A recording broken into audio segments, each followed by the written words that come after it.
Good morning, everybody. How's it going? Let's play some Illuvium. It's about time.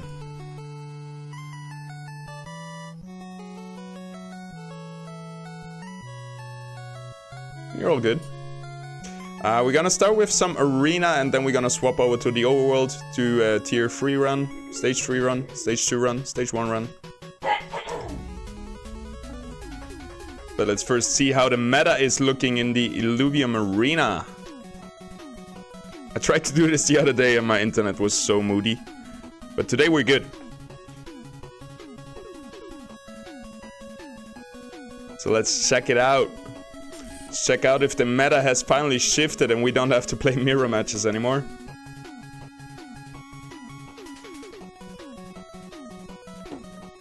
"12 more days.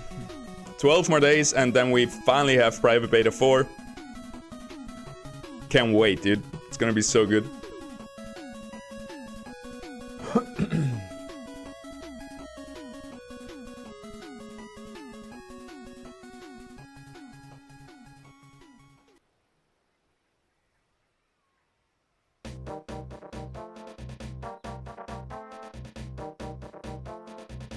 Let's see if we can find an enemy. See if we can find an opponent.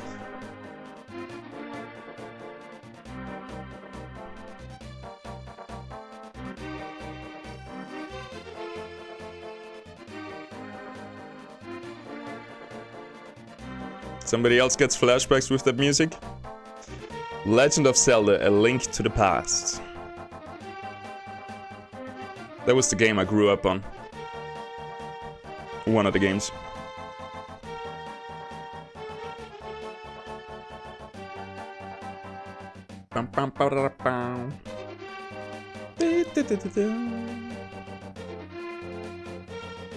Let's go. Where's everybody? Let's play some arena.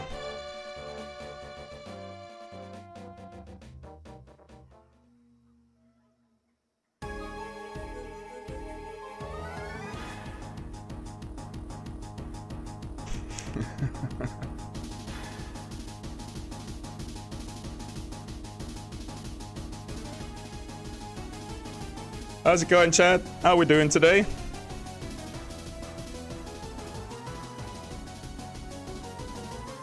Oh, I got a message, but I don't see it. I only see it on stream. Wait, give me a second.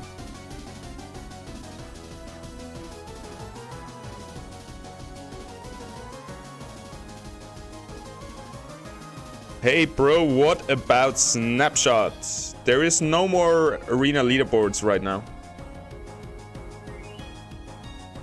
The leaderboard rewards have been halted, have been paused, and yeah, they're gonna come back once the game is in a very good state, they said. At least that's what Kieran said in the AMA. Or was it Aaron?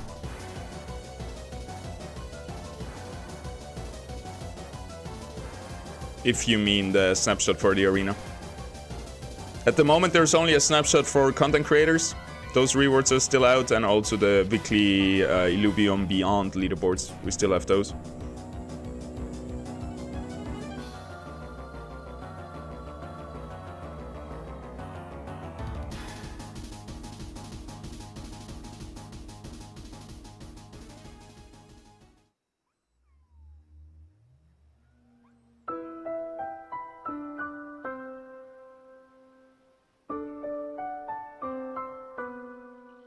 Come on, guys. Let's play.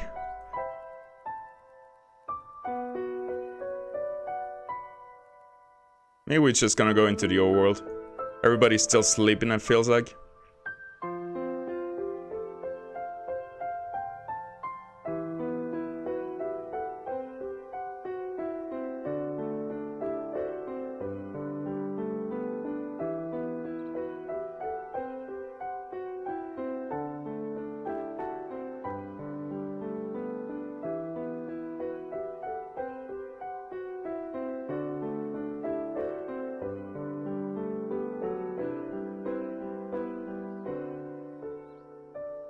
Alright, we're gonna go till 5 minutes.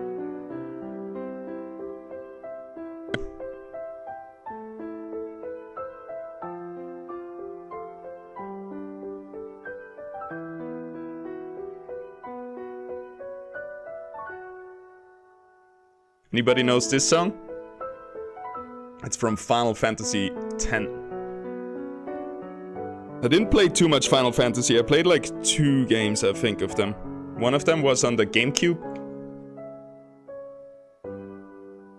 Yeah, that was the main one I played.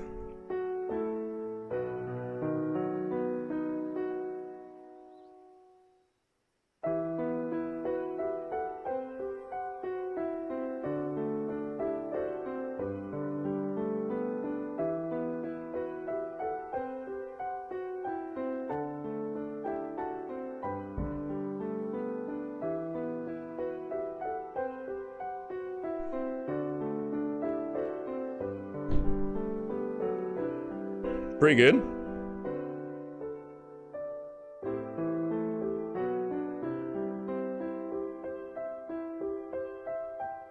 I wonder if maybe one day I can go below 200 MS on the reaction test.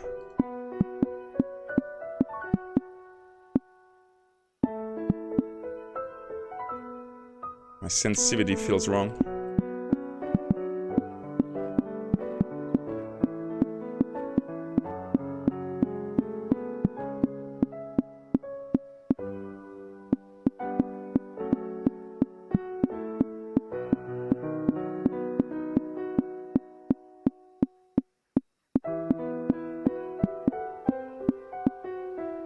There we go, that's pretty good.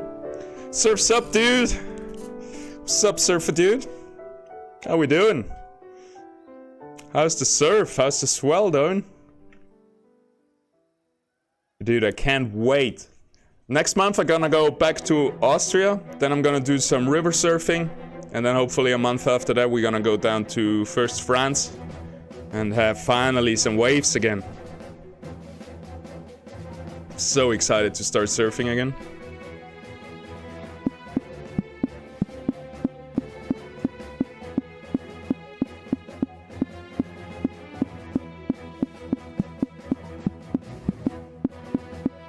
Alright, I guess we're going in the overworld. We're not having any luck here. I was about to click that button and it starts. That's crazy. Alright, here we go, here we go.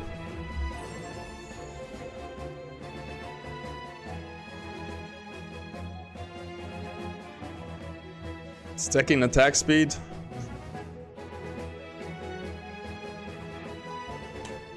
I think just this one is gonna be best, because my units are gonna stay clumped up somewhat.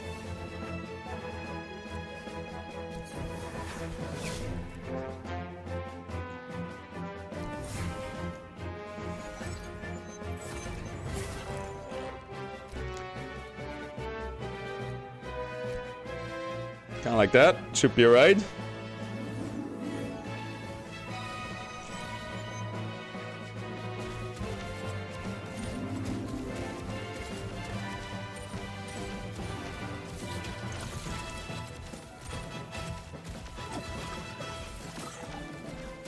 Good old mirror match. He has the gorilla. So far I've been thinking gorilla is bad in the mirror match, but it seems to be very good, so we're gonna play it as well. Bam, bam, bam, bam. Boop, boop.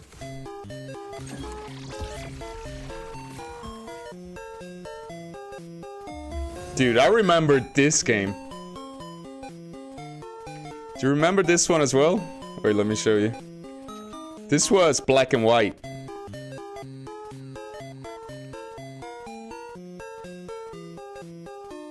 This one. It was on the big freaking Game Boy. It was like this big. Gray and black and white was the gameplay. Oh shoot, I ran out of time. Luckily for us, we got the right augment anyway.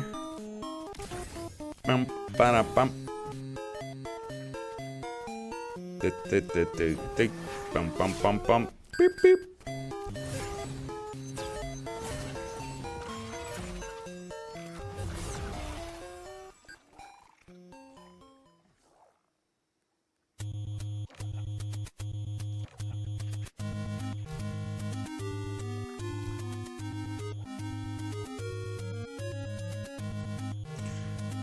What else are we going for?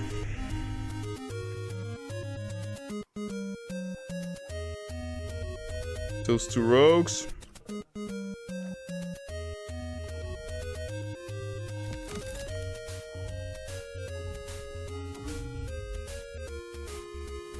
I'm good, bro. 3 surfs this week.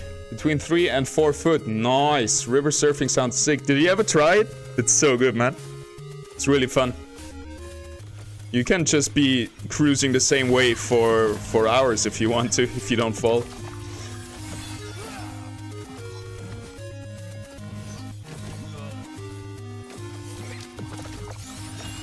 Alright, easy win here. But river surfing can be quite dangerous as well. I got injured so bad when I was river surfing the last time. Well, it wasn't so bad, I was kind of lucky.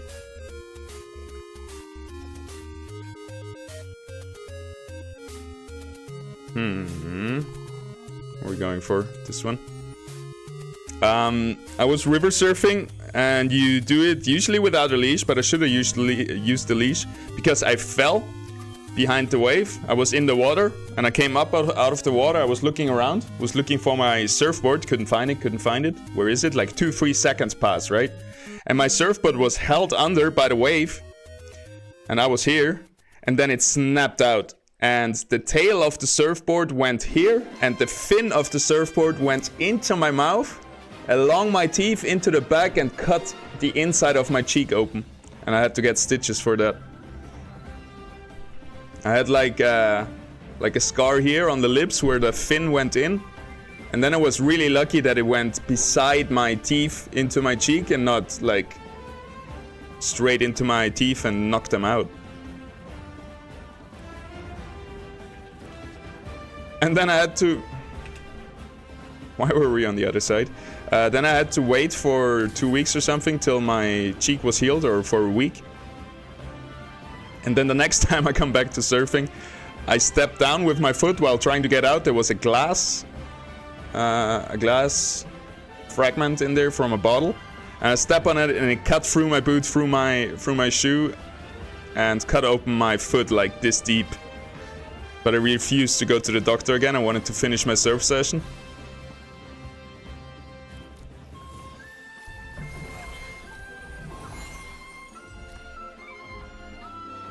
So yeah, I just fixed it up with some band-aid and went surfing again. No river surfing here in New Zealand? Bah, you probably got rivers. There could be. You could be the first. There must be a scene of river surfers. Like, until you search for it, you don't know there is some.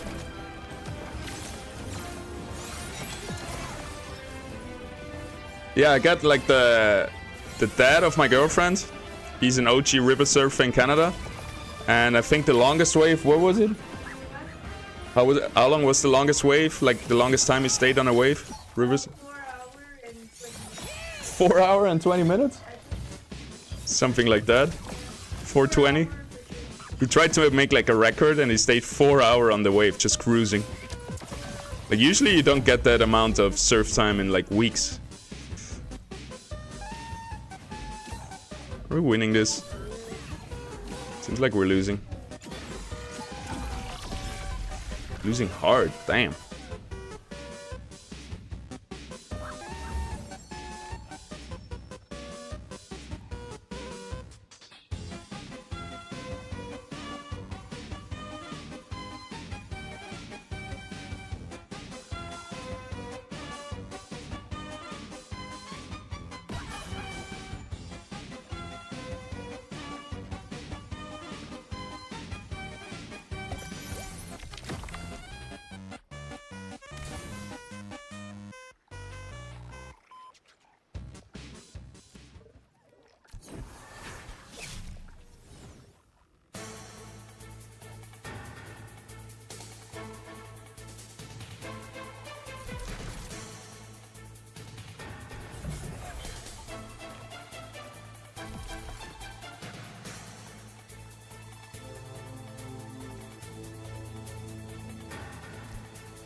Test. No, we're back.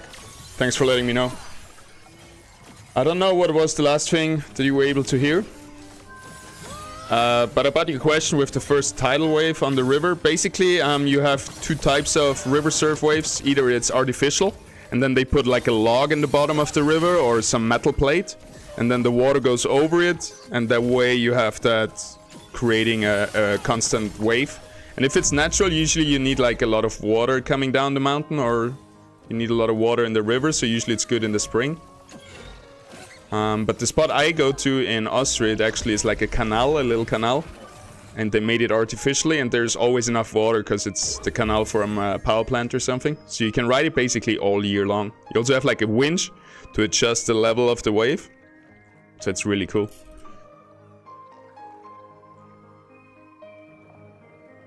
I've had some super close calls with the board smacking me in the head as it's been held down.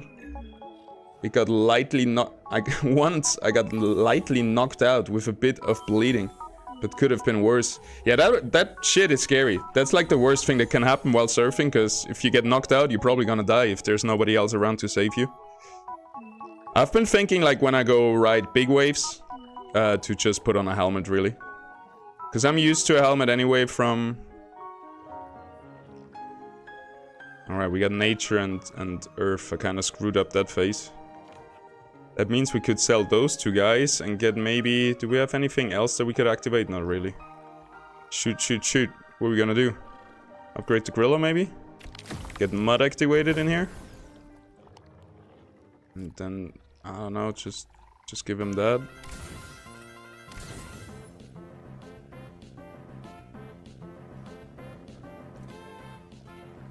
I don't think he's gonna reposition, but we're gonna roll the dice on it.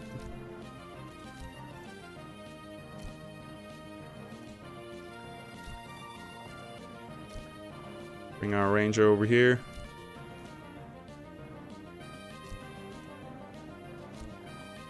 I like that.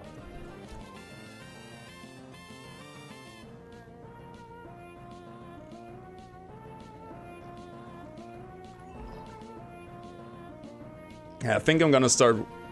Ooh, he repositioned onto my Adorius. I think that's GG. I lost the 50-50 on the reposition. Did you receive a beta invite yet? No, not yet. Nobody received it yet. It's gonna be on the 30th of April. So in 12 days we're gonna get the first beta invites coming out.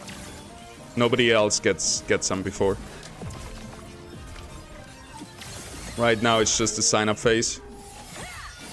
Right, my Adorius is dead. His Adorius is still alive, which is kind of bad, it feels like.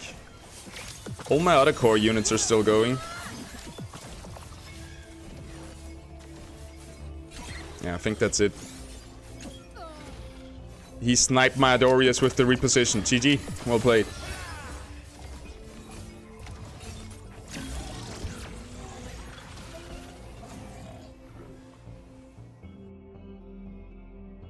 GG, well played. Let's try it again. I want to go out with a win.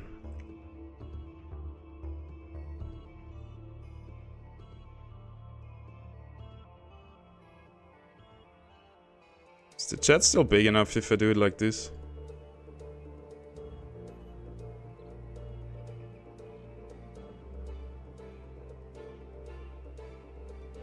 Let me know if you can still read everything on the chat.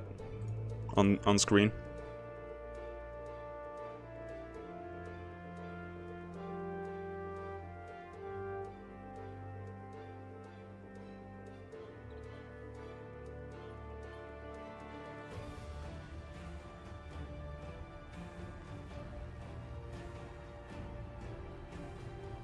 Yeah, helmet is a very good idea. What size do you consider a big wave? I get a bit nervous in hollow 6 feet. That's how I got knocked out as the lip landed on me. Or the lip with the surfboard knocked you out, or just the lip hitting your head? That's crazy. What do I consider big wave? It really depends, right? Like hollow is definitely always a bit scarier. If it's like really fast breaking. I don't mind like a 10 feet wave if I can ride it chill with my longboard and it's just not like, you know, breaking too fast. Like the biggest one I've ridden is like maybe 12 feet, but super chill, slow breaking one. But yeah, 6 feet hollow, definitely I would consider that big and scary. Because usually I ride longboard, right? So everything hollow is usually almost a bit too fast for me to drop in and get up. Not be washed. But I want to get more into shortboarding. And I want to get more athletic so I can pop up in a second and just be going.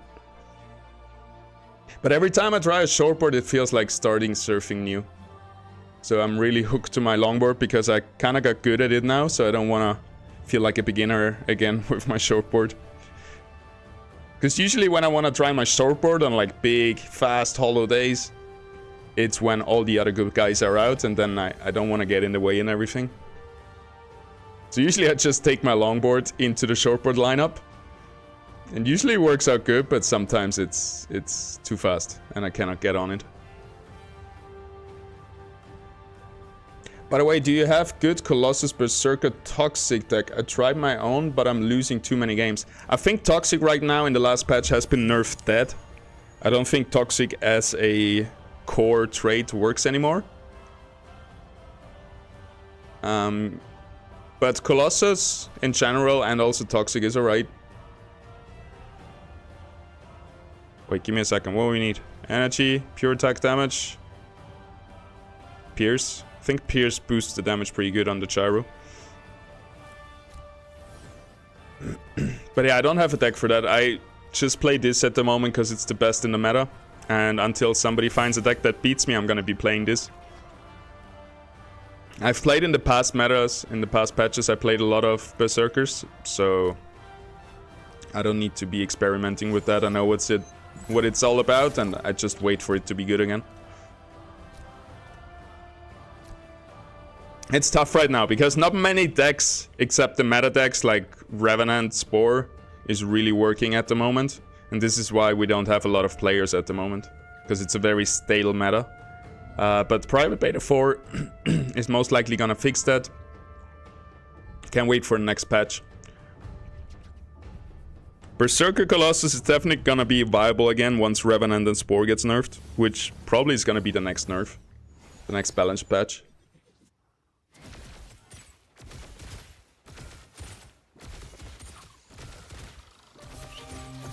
Yeah, I was on a shortboard and a 6-foot lip landed on me paddling. Tried to duck dive under it. Damn. That's scary, man. Those things explode. So it hit you like right in the back of your head. Oh, I'm glad nothing happened. Or nothing bad happened. That's scary. We're almost winning this, even though I forgot to put my augment on, which is funnily the same augment that he has.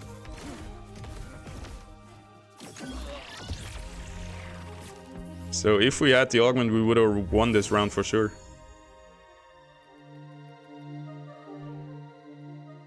Shield. Omega became immune. Don't need immune, I guess. Don't really need shield either, though. We can position so everybody gets the shield. Probably pretty good. Yeah, the scariest moments I had with surfing was on big waves. When like a cleanup wave came. Like we were all riding like 8-foot waves or something. Like pretty big, but pretty chill. And then suddenly like a 12-foot cleanup wave comes and like crashes right onto the whole lineup.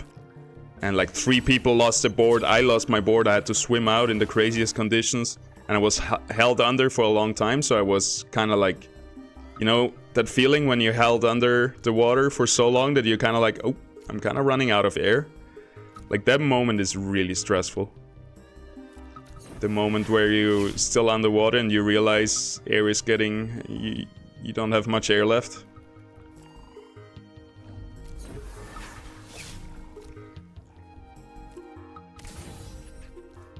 Oh shit, I forgot the weapon.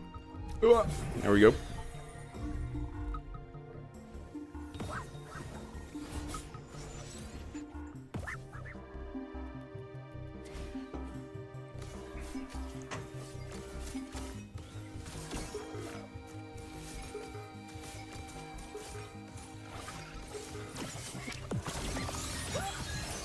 Looks like we're winning.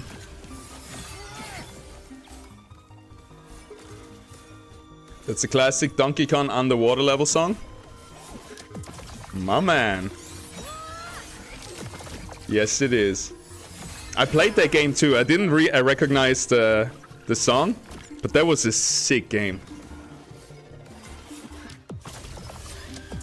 That was a really good one. They also remixed it, right?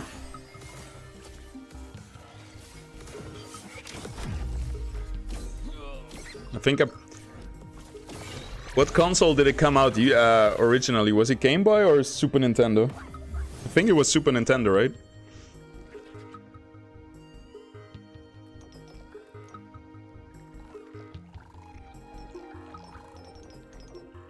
Don't really need any of those. Super Nintendo, yeah. That was my first console. I loved that thing. And then I upgraded to a GameCube when I was like an early teenager. And I never looked at the Super Nintendo again. And then like when I was 18, 19, whatever it was, I was like, man, I want to try some of the old games again, right? And I think I asked my dad, yo, by the way, where did you put my Super Nintendo? And he's like, oh, I gave it away to like, I don't know, some charity, some homeless people, I don't know. He gave it away to some people in need. I was like, that's nice. Good for them. I was heartbroken inside, but I didn't admit it. So I gotta buy a new Super Nintendo. It's gonna be super expensive, but I wanna have my childhood console again with all the games. Like F-Zero, or what was it called? The racing game, I love that one. Obviously all the Mario games. Donkey Kong, Metroid was really good as well. And I think most of those games, because I was so young and when I was playing them, I never cleared them. I think I cleared Zelda. I cannot really remember, to be honest. Yeah, Zelda was one of the big ones, I think, where I really got lost in the world, and it was so immersive at that time. Which is weird to say now, right? Because if you play Super Nintendo Zelda now, like, immersive is not the first thing that comes to your mind, with the 2D graphic and everything. But back then, man, especially as a kid when you have a lot of imagination, that was the shit.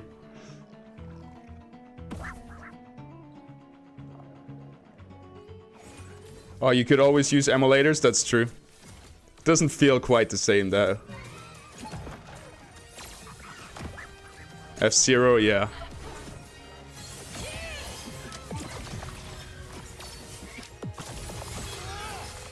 True. I do want to play some random games on stream as well. It's really hard because my audience is usually fully Illuvium. But we kind of fell off anyway, so I think I'm just gonna do maybe once a week. I'm gonna play maybe old games from Super Nintendo or 64 or GameCube or whatever. PlayStation. I also had a PlayStation. I was a spoiled kid, man. I was very lucky. PlayStation 1 had some good games as well.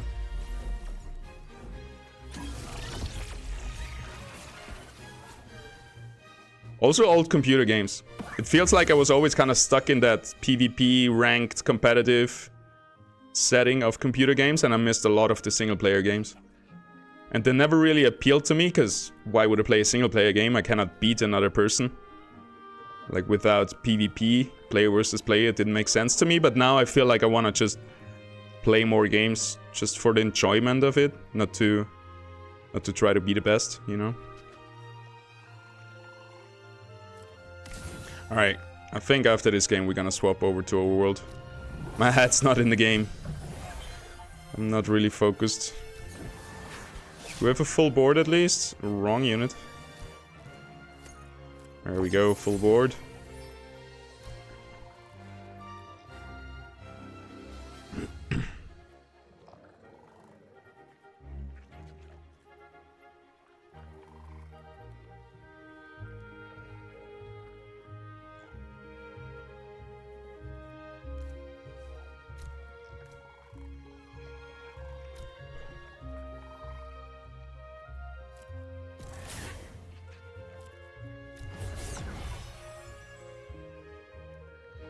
For example, this game, I never played it.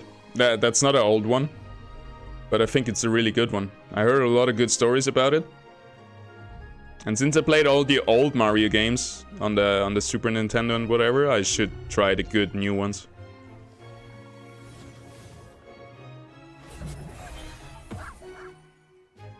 I still have my Sega Mega Drive 2.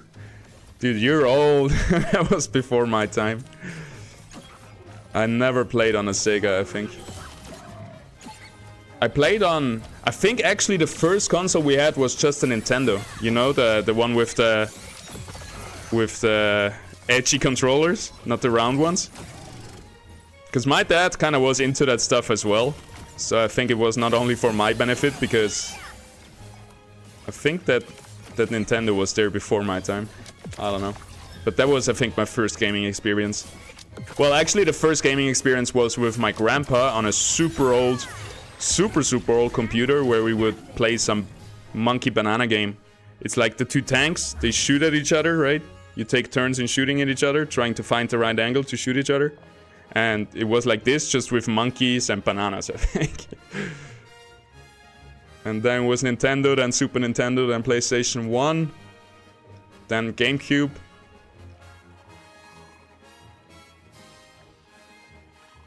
This one didn't work out very well last time, but we kind of augmentized on our gyro anyway already.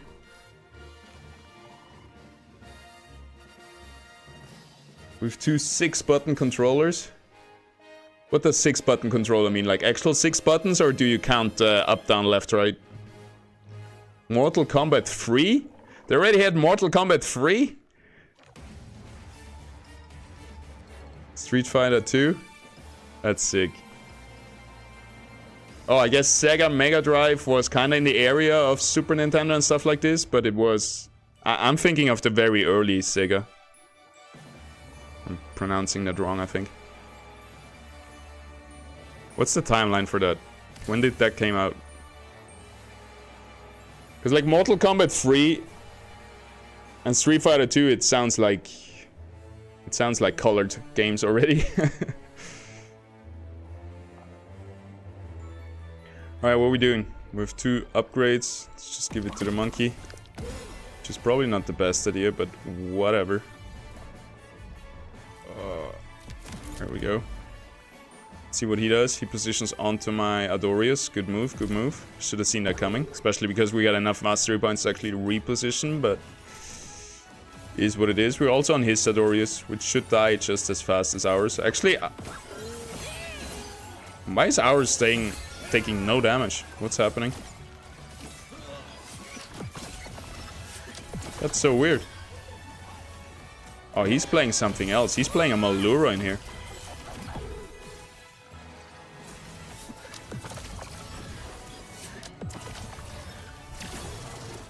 Alright.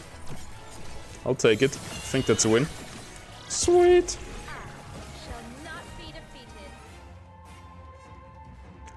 Oh, Nintendo was out before Sega Mega Drive 2. Yeah, I didn't think about... I have no idea about Sega. Was it like... was the first Sega Mega Drive, or was there one before that was just called Sega? Alright!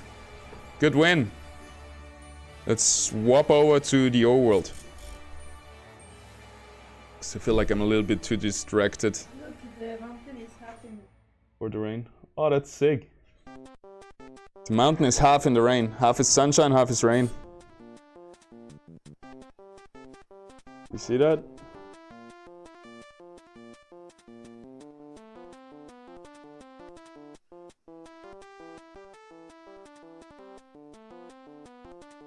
Looks crazy.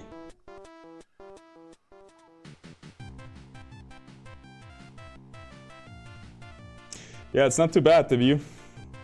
I'm ready for the ocean view though. After like a few months, it's like, feels like normal. If you live here your whole life, or you live in the mountains your whole life, it doesn't feel special anymore, which is sad. Should always feel special, because it's obviously very special.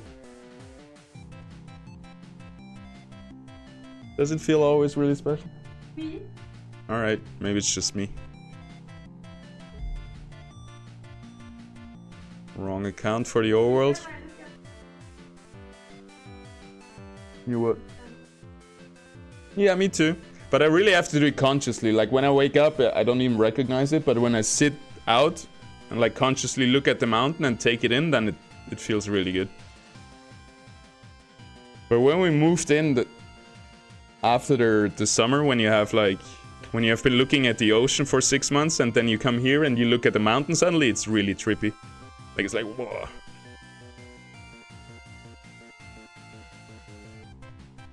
What am I doing? I can't wait to have a stable desk anymore. Every time I type, the whole desk is shaking. I don't think it's so bad in this camera angle. But if I go to this, you're having a seizure watching that.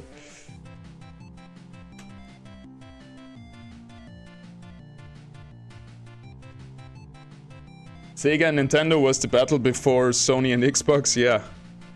I think it's kind of cool that Nintendo is not in that battle and is like a league of their own. They're not even competing with the others. They just have crazy IP and like crazy child-friendly and casual-friendly games. And the Xbox and PlayStation are just competing for the gamers, basically. I had an Xbox 360 Slim. That was a wonderful console. I just bought it for Halo, basically. All I played on that thing was Halo... well, the Halo 1 remix or something. But Halo 2, Halo 3... Reach... ODT or ODST or something. And then Halo 4, where I didn't play Halo 4 anymore. I swapped to PC after that and never looked back. After Halo Reach, I went all into PC. Before that already. That kind of overlapped. But Halo, by far, one of my favorite games. I want to replay that as well. I have the Steam version, the PC version, like the Master Chief Collection. I want to replay all of those. But that way, I think why Halo always felt so good to play is because of the co-op mode. Because it was one of the first games that were really enjoyable playing in co-op. And it's always so fun playing story with your friend. So I have to find somebody that plays Halo with me. I don't want to play it alone, I think. That wouldn't be the same experience. Just going in on, what was it, like legendary difficulty, where you cannot die, and just grind your way through the levels. Reset so many times. Both cannot die. In Halo 2, if one person died, it was over, which is why I didn't like Halo 2. But in all the other Halos, if one person dies and the other one survives, you could revive the other one and could just like slowly grind your way through the levels. What was the big... Did Sega have any big IP that I cannot think of? And maybe was bought up later? In my head it feels like they had Sonic or something, but...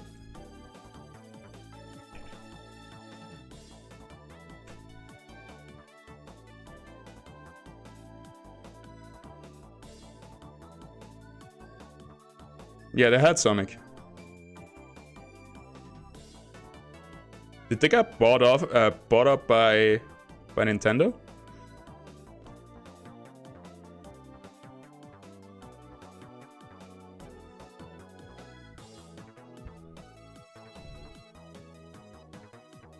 Aladdin? Turtles? Oh, I know that one. I played this game actually. I remember playing with this weirdo, with the freaking wormy. I guess I played some Sega at one point.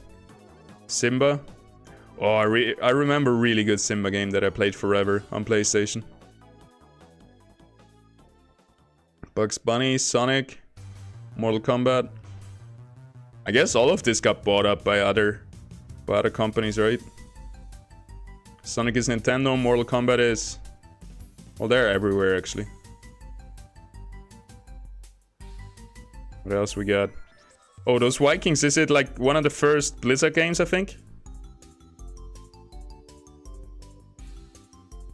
Talos. Obelix and Asterix, sick. What's that? That's supposed to be Mega Man? No. Batman, Knuckles.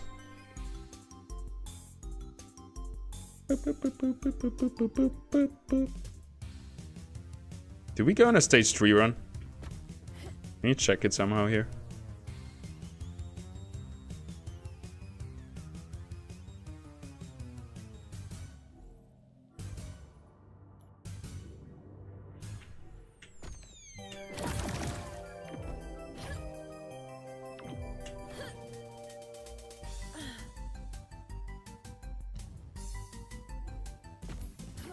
Do I still have my shitty boots equipped? Please no. Oh, yes. Oh, it's the basic boots and I can swap it in a run, right? Please let me swap it. God damn, that feels so bad. I keep forgetting to swap them back. We still have that from the speed run that we did.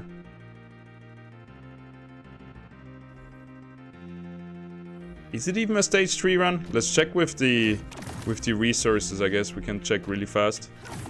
Depending what comes out of the mine and also what is in the Illuvial wakes and stuff. That's the game I mean, F-Zero. Legendary soundtrack. Such a good game.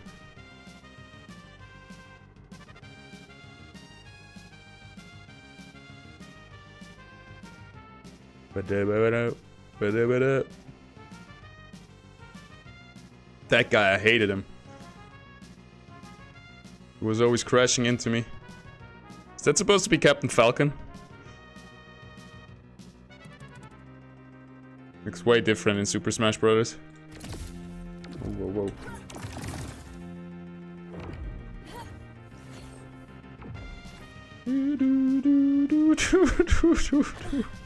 Shit.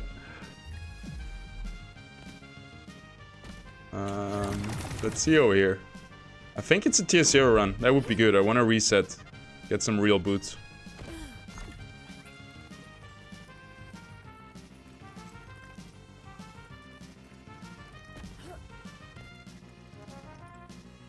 I'll use it.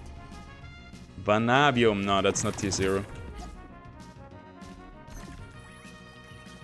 Shit. Got it.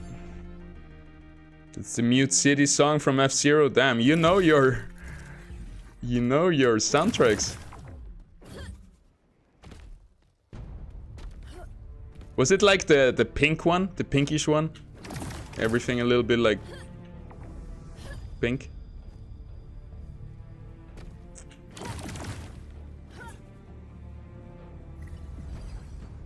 Alright, I guess we're just gonna do this on bad boots. Whatever.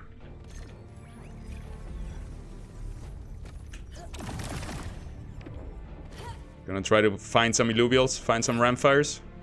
We have some tier 5 shards, so we're ready for anything that comes our way. This looks good. Did I really go subconsciously in the stage 3 run without checking if I'm prepared?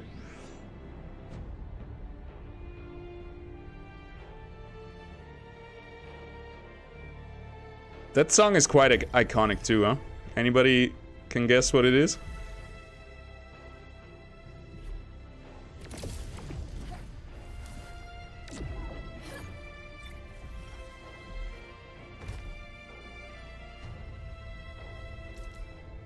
Alright, let's scan first. Usually we can save a lot of energy if we scan first.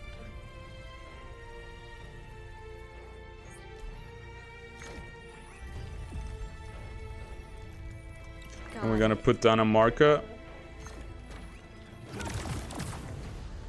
Dude, last time this... what's called Airgun Rift was at the same spot. Put a marker down here, so if we run out of energy, we can come back to it.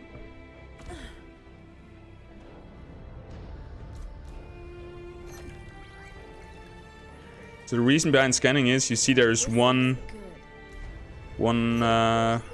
square that is not filled out. I'll use it. And sometimes that's gonna be the last one, and if you didn't scan, you're still gonna be able to extract, even though there's nothing left. And that feels pretty bad. I'll take it. Or I'll take it. I'd love if they had some Australian accent. This looks good. If like Kieran did the voice line for one of the male ranger models or something. Or I'll use it. I cannot do it. I gotta practice the Australian accent, because that's like one of the best accents there is. All the English accents are so funny. New Zealand too. English. That's kind of the main reason why I wish I grew up as a native English speaker, just to be able to like Got it. play around with all the different English accents. But I guess you can learn that as well, even if you're not a native English speaker. This looks good. Alright. A lot of stuff. I like the Irish one. Yeah, that's a fucking nightmare. I can't. Fucking lovely. Got it. I wish I could. Nightmare. I was working with some Irish. That's all I remember. It's a nightmare.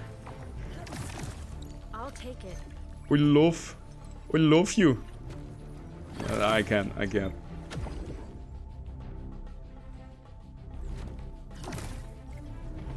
It's gonna be my goal. Other people are like learning new languages like Japanese or Spanish. I do want to learn Spanish though, but I'm just gonna learn new accents.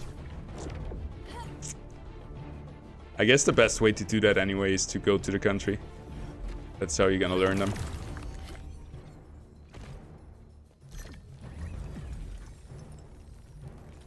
I had one friend that I was always surfing with, Matt Davis, and he would always do an Australian accent in the water. And it would crack me up so bad every time. It's the funniest shit.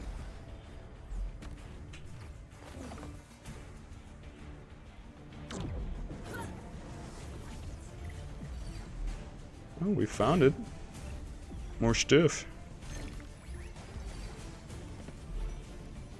I'll take it. By the way, it was Modern Warfare 2. Call of Duty Modern Warfare 2. It still is. I don't know if it's the same song still or another one, but it's still... It's so nice that we can find actually copyright-free music with all the games. Because they don't want to copyright strike people that play their games. You can just use them while streaming. Got it. And some of those soundtracks are one of the best pieces of music ever created, I feel like. Maybe it comes with the nostalgia of playing the games, but...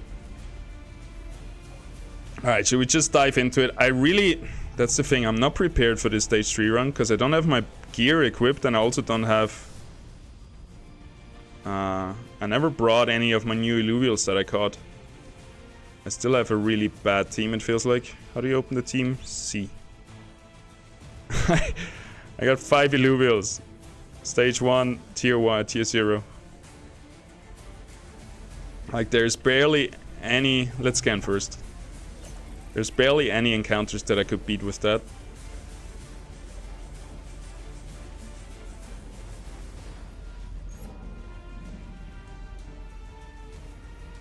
Alright, maybe we're just in a stage 1 run. It's all stage 1, stage 2s. There's 5 Illuvials in there. I don't even have 5. I do have 5, but... Whatever, let's try it. Put down a marker so we can come back if we lose it.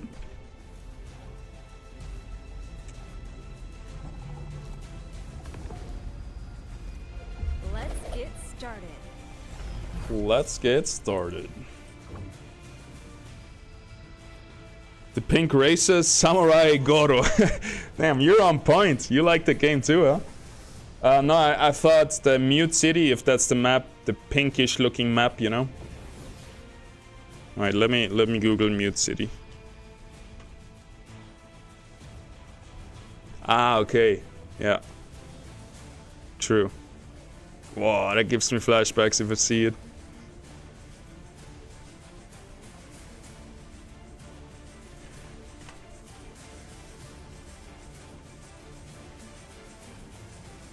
That's the Mute City. It always bothered me how weird the outside looked.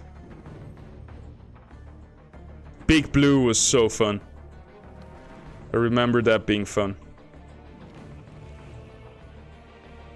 You had like spaces where you could like jump over to make a shortcut and stuff, right?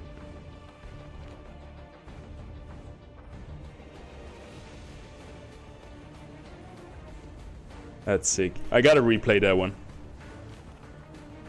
Yeah, I think soon we're gonna do a Super Nintendo stream. Obviously, I'm gonna buy the games first. Otherwise, I'm not allowed to play them on emulator. Alright, I think the strongest we can get is with 3 fighters. But we really have a crappy team with us here. Look at that, if we equip everything, I don't even have a weapon for my ranger. If we equip everything, we still have 150 stability, which is pretty bad. That's way too much. But they do have 2 supports plus a rogue that we can probably snipe down here. So it might still work out.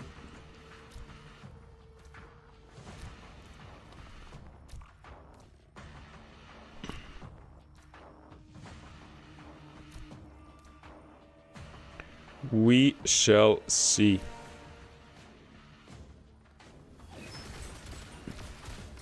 They have a lot of mods too, though.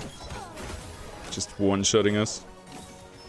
Alright, kill that other one, and we should be good. Because all of those guys are empaths, aren't they? In some shape or another. Actually, that's funny, in Illuvium Overworld we don't have the updated arena patch yet. Like, Enchanter is not giving you Empath plus Enchanter, it's just giving you Enchanter. Because usually with Aegis, Enchanter and 1 Empath, we would have actually 3 Empaths right now in the arena.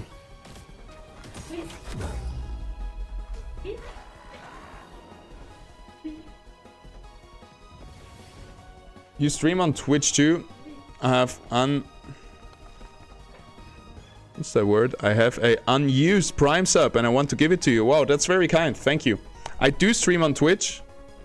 And I'm kind of thinking, like right now I'm multi-streaming on YouTube, Twitch, and Twitter at the same time.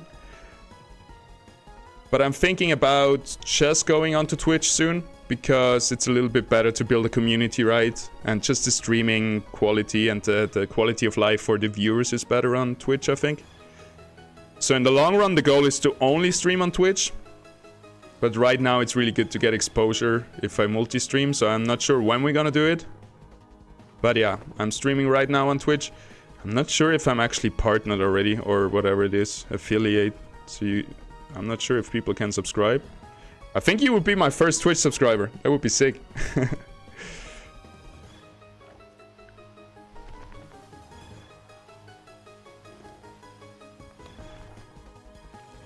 If it's not possible yet, then let me set it up. I think I just gotta finish the setup. And then we can... And then that works.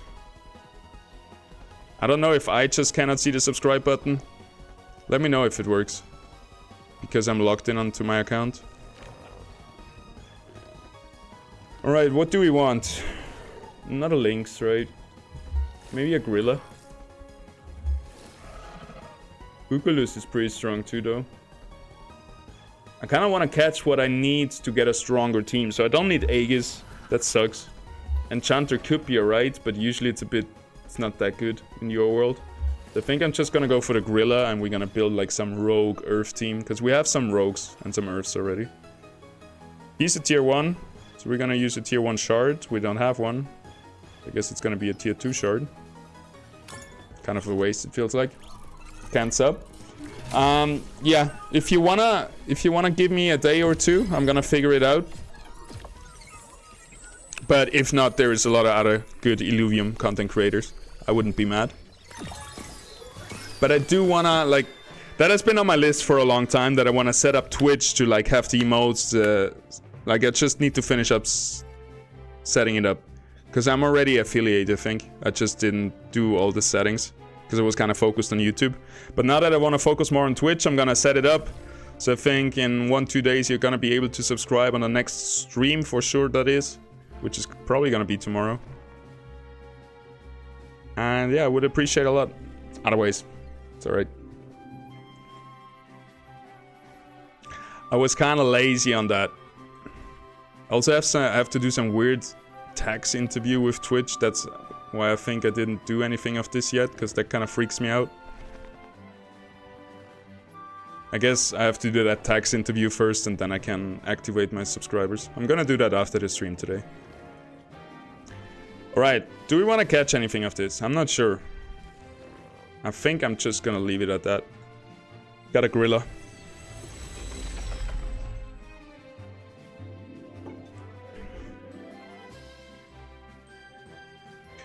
Because it does feel kind of weird that my audience is so split between X, Twitch, and YouTube for streaming. But it's kind of scary to go to Twitch only because I get a lot of views also through X and Twitter. But I think we're gonna do it. It's gonna be not a lot of viewers in the beginning, but then we're gonna have a nice community going on Twitch. And I think that's gonna be important for when the game launches. Don't worry, I'm not in a rush. Yeah, it sounded like, please don't give it to anybody else. I'm gonna get it ready. You can give it to me tomorrow. It's not so much about the money. It's more just, I think, cool. I appreciate it a lot that people want to support me, and it gives me a lot of like confidence and boost to keep doing what I'm doing.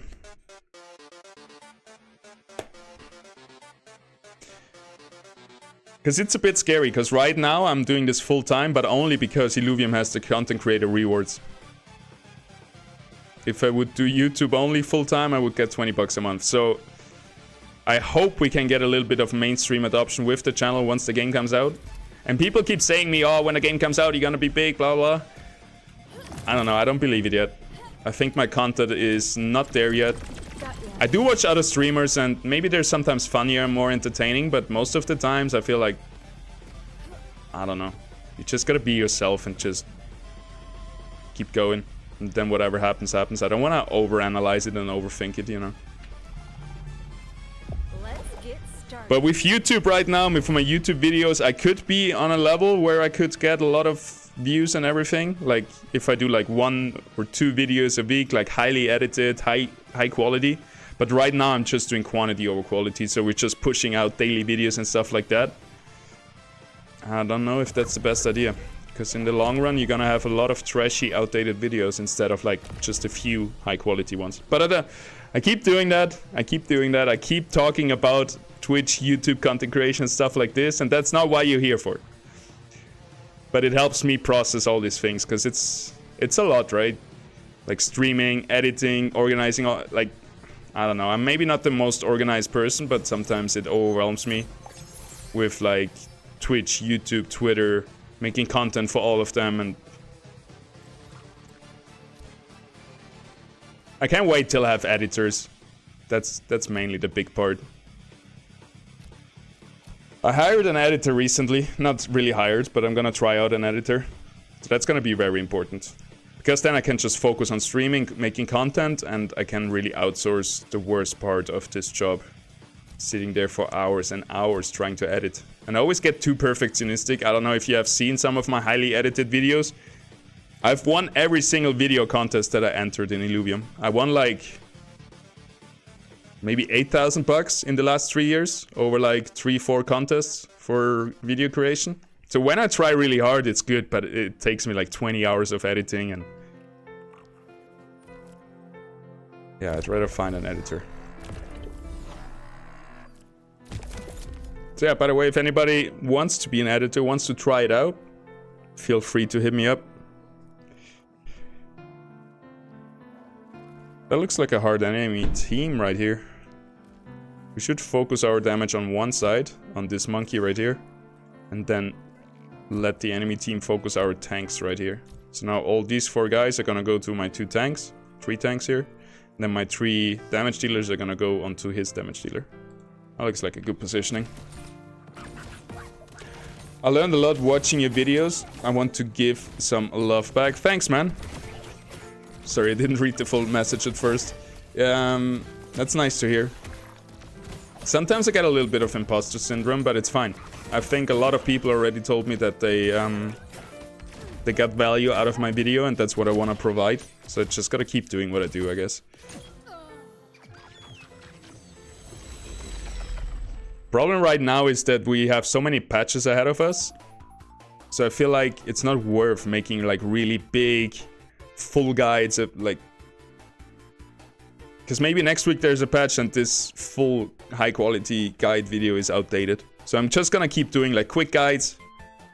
Whatever I think people want to know, I'm gonna do a quick guide about it, 1 takes. And then once the game launches, we're gonna up our production level, we're gonna stream daily, and we're gonna go all in and see how it goes. That's it. I'm done talking about content creation. But like, if you're interested in content creation, hit me up. I've been in this for 3 years. If anybody wants to get into this, feel free to send me a DM. I'm happy to give you everything I know and hook you up with the right people. It has been a great journey. It really helped me grow as a person, I think. The whole Illuvium journey. I wouldn't want to miss it.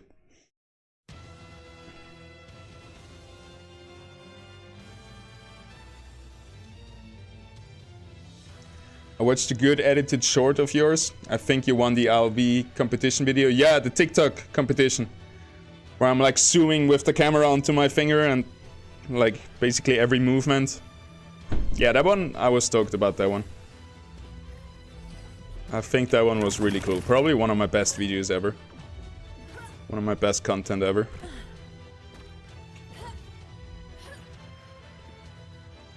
I should get, like, I like doing that. I should maybe just get more creative with it and do like long form content with I'll use it.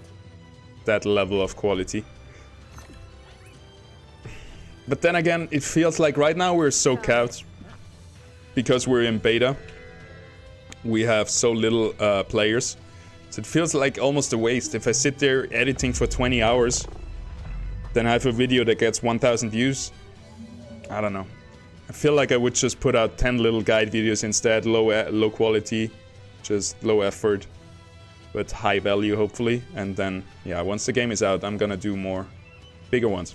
I can't stop talking about it. I'm sorry. Me scusi. It's my passion. I like talking about it. When I watch big YouTubers or streamers, they always say like, oh, they don't like talking about work with other streamers and stuff like this. Maybe at one day I'm gonna be like, oh, this is work, I don't want to talk about it now, but for now it's also my passion, so I really enjoy talking about it too. It's cool that Illuvium has facilitated a nice like content creator community. Darren did a really good job on that. Alright, we got a little bit of extra energy. Let's fly down to the big rock again, and then we're gonna call it a run. Where is it even?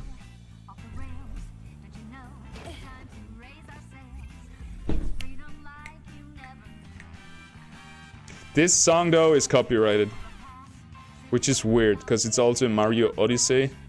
I tried that one because everybody said it was so good. Didn't get hooked.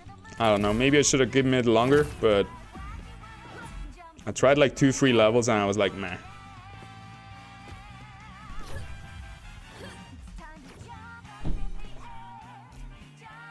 Yeah?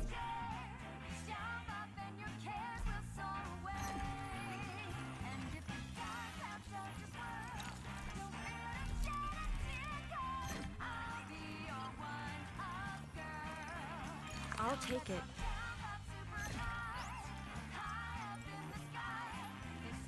This looks good.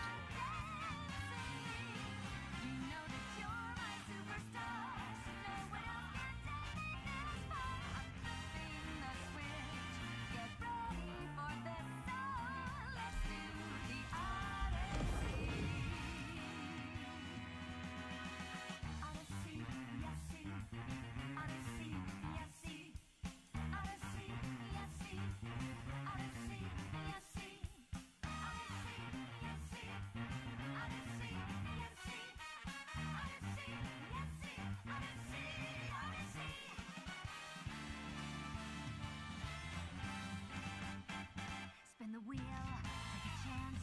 Every journey starts a new romance. A new world's calling out to you. Alright. That's this. Before I forget, let's upgrade our team and our boots and our equipment.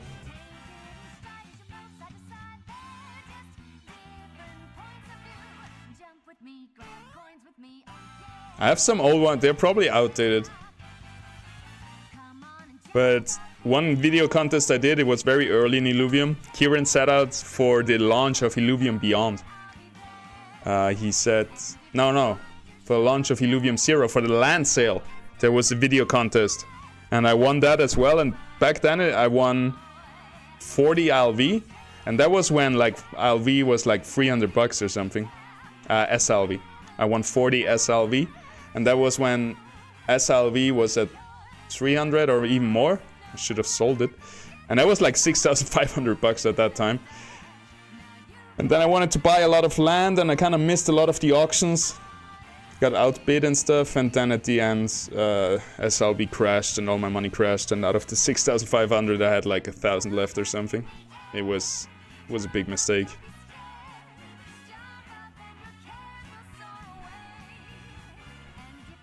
Maybe you can find it. I did like a full video, full 10-minute video I think, on just made with NFT love. Just made with GIFs and pictures. Wait, I'll show you a snippet of it.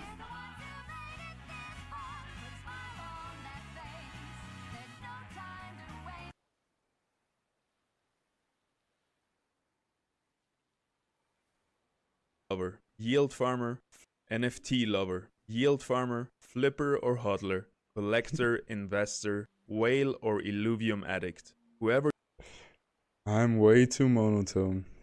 Damn, it's so cringe to watch that back. It was over a year ago. Where you are, we all want the same. Land. It has to have functionality and a great long-term vision. It has to be a piece of a solid project that you can trust in. You want a finished game with it to play and earn on your land right away. You want to be able to lend it out to somebody to passively earn. All of this and more Illuvium Land is offering. Make sure to watch the video until the end to find a detailed land sale explanation. Nothing in this video is financial advice. People in crypto space are out-of-the-box thinkers, so I am sure you will understand the story that It's too cringe. I can't watch, but it's a nice story. Like I'm about to tell you. We all know humanity is rapidly destroying nature. Every day, up to 150 species are lost. Corporations driven by capitalism are exploiting the planet, wasting resources in order to feed the consumers shiny items with no real value. Like a bigger TV, a new car, the new phone and the next new gadget. Those things provide a short-term high, but none of them actually improves your quality of life. We have to work hard to afford them, and as soon as the next generation is out, the old one is discarded. Almost everything these days is Yeah, build a whole story around it that ties back into why you should buy Illuvium land. And I guess I should have just started the video right here. People in crypto space are out of the box. Because here's when the story starts, and this is kind of a 20-second intro, which kind of kills retention. Well, you live and you learn, right? Still a cool video. It took me forever to edit. Blah. And it's weird watching it back now. I have such a monotone voice. People in crypto are... I have like the bedroom voice. Cringe. But yeah, sometimes, because I have a lot of... Oh, I keep talking about content, but anyway, I have a lot of like high quality, high production videos. But then I feel like they get lost in the 500 other videos where it's just short, quick guides that are outdated after a month with the next patch. I'll figure it out. I'll stop talking about content creation now. Let's equip the Supreme Mag Boots and the Supreme Jetpack so we feel like a human again. Or a subhuman, like a Superman. Look at that. Yee-hoo-hoo! Way better. Way better. And then we're gonna get our team. Actually, we don't... I keep forgetting there's no more storage, right? So I can just swap my team out here.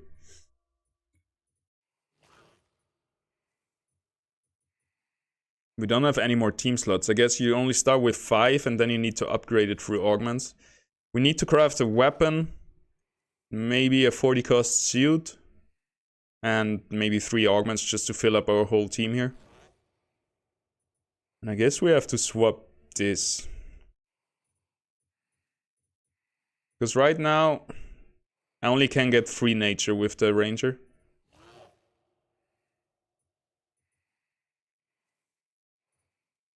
So if we put a Earth Fighter and another Earth Fighter.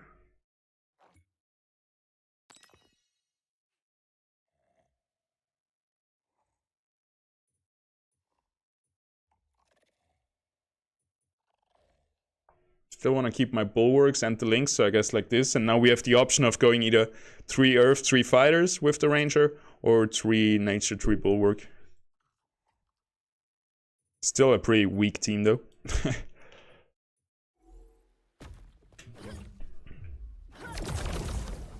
Look at that speed. It's insane. Especially after you play one round with the basic boots, this feels so OP then again. What the fuck?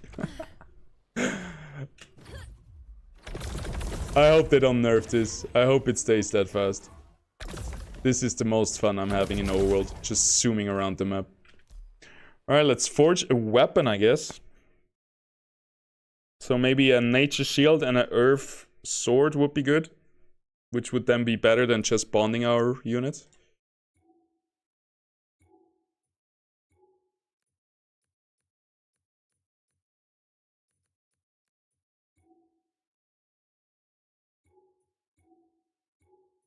Also the drone augments would be good actually. Oh, Oh, it's back. Look at that. Morel. Morel. Morel, yeah. It's right there. You see, it's big. Big. It's like super like rare delicatesse mushrooms. And they grow in our garden.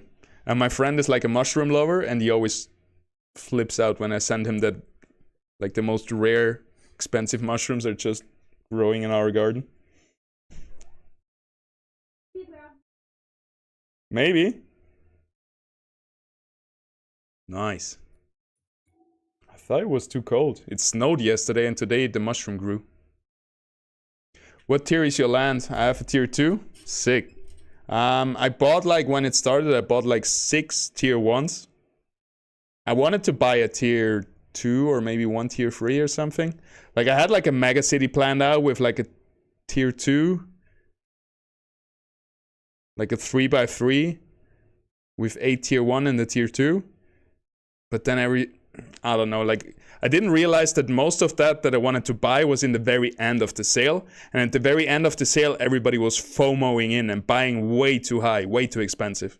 So I kind of missed that, and then the price of SLV dropped, and I had like 100 SLV. And then I lost like 5,000 bucks when it dropped. But yeah, I got like 6 tier 1 lands, and then I sold most of them. I think now I have 2 left. I have 2 tier 1 left, I think. I'm not a big mobile gamer, so I'm just holding it as an investment at the moment, I think. All right. What augments do we have? Capture power, chance to escape, that one is a good one. Duplicate ore. Heat map accuracy and encounter cost. It's kind of all over the place.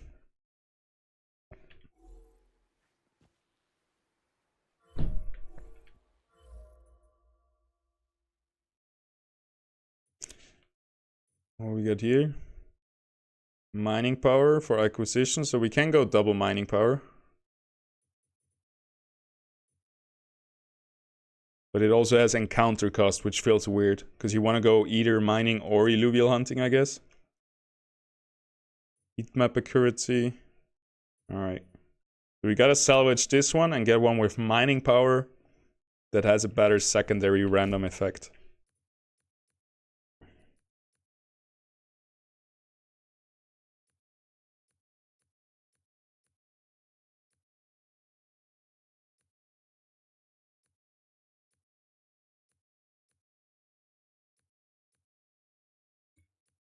What's mining power anyway? Is it when you find a big one that you don't have to extract so many times? Where's the music?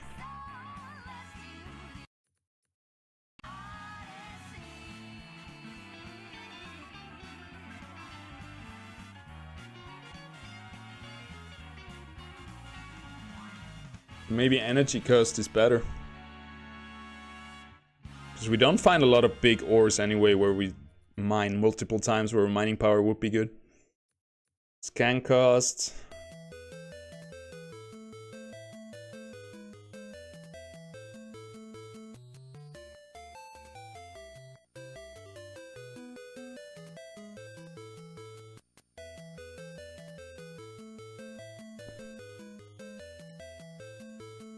Duplicate ore is, I guess, pretty good.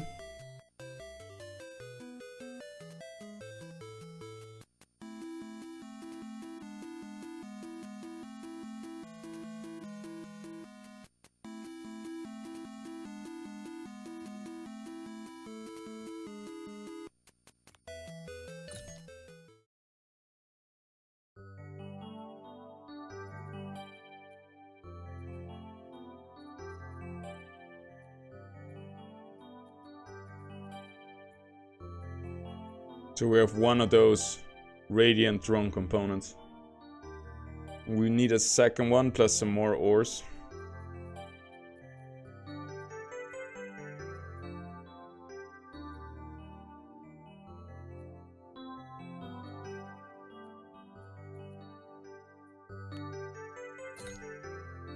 Anyway, let's just go for a weapon and that's it. You gonna play your tier land 2 a lot?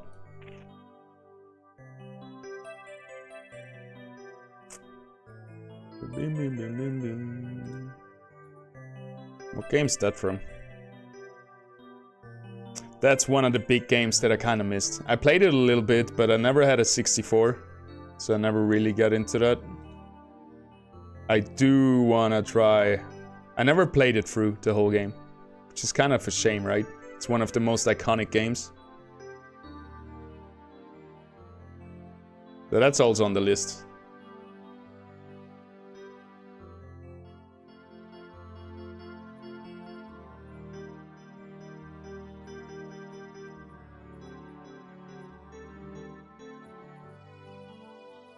Alright, let's get a nature, no, an earth sword. Can't get any of those because we're missing infused earth gem fragments. There we go, we got 11 of those. We also want a nature gem fragment.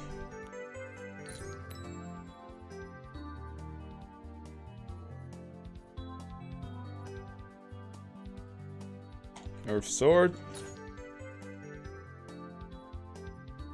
Nature shield. Nice. And then maybe a 40 cost armor, right?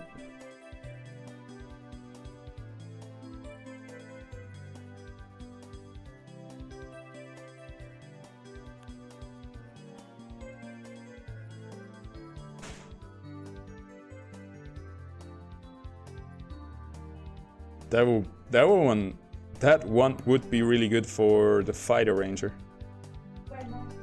It needs 8 common suit components. Shoot. So that means we have to deconstruct a lot of suits, right? We can make a lot of suits here. Could make 8 right here. I hope it's the right one.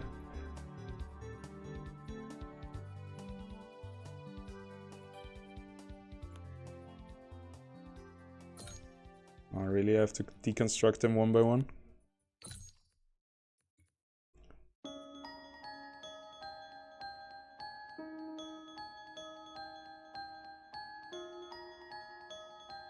That's the Water Cavern song from Mario 64. You crazy, man. We got a real gamer here. That's nice to see. I don't see that a lot. I'll play the land casually, mostly because I want resources to play the Overworld. I get that, but isn't it like... For example, for the blueprints that we could, like the early access blueprints on land. Like it would have taken me at least like 10-20 hours to get it. And then I could just buy the blueprints for, I don't know, 10 bucks per blueprint. So it feels like, what I want to say is that the time spent in Illuvium 0, if, for example, I spend 1 hour in Illuvium 0 and I get 5 bucks of fuel, that's not a good hourly wage, right? It's still nice to get that from gaming, but I'd rather, I don't know, work 1 hour in a call center, whatever it is, get 20 bucks, and then use that 20 bucks to play Overworld instead of, I don't know, it's a weird approach. I just think the hourly wage is not really good for Illuvium 0, so I don't really see a point of trying to fund, because I will need way more money than any land could produce anyway. There's not gonna be so much fuel generated from the land. I think people overestimate how much they get out of it. If you have a tier 2 land and you want to play like 4 hours a day of Overworld, that's not gonna cut it. So I feel like I would just rather get my money to play Overworlds from somewhere faster and then play more Overworld. I guess is what I'm trying to say. It's a cool idea though, right? You play the mobile game and then you get the money to play the real game or the Overworld game and so on. Like it's... I like that too. I just don't think like the land is gonna spit out that much fuel. I think people are really overestimating how much fuel they can produce from land. Alright, stage 3. Do we have what we need now? No, huh? Yeah, we don't have the gems anymore. Shoot! We do have all the components, so we only need gems now.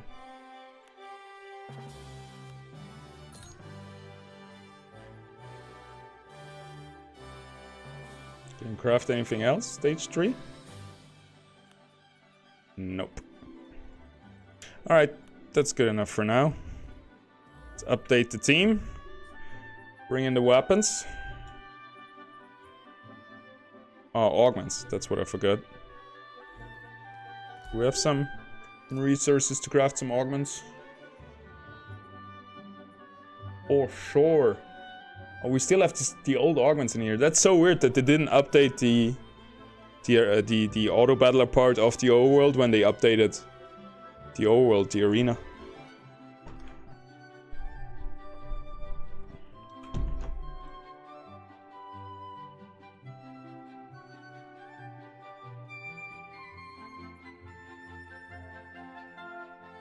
Doesn't this one usually say on takedown? Or on vanquish or something?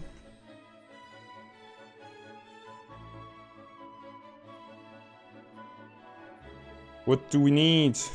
Team gets health, that's pretty good. That's like a solid augment overall.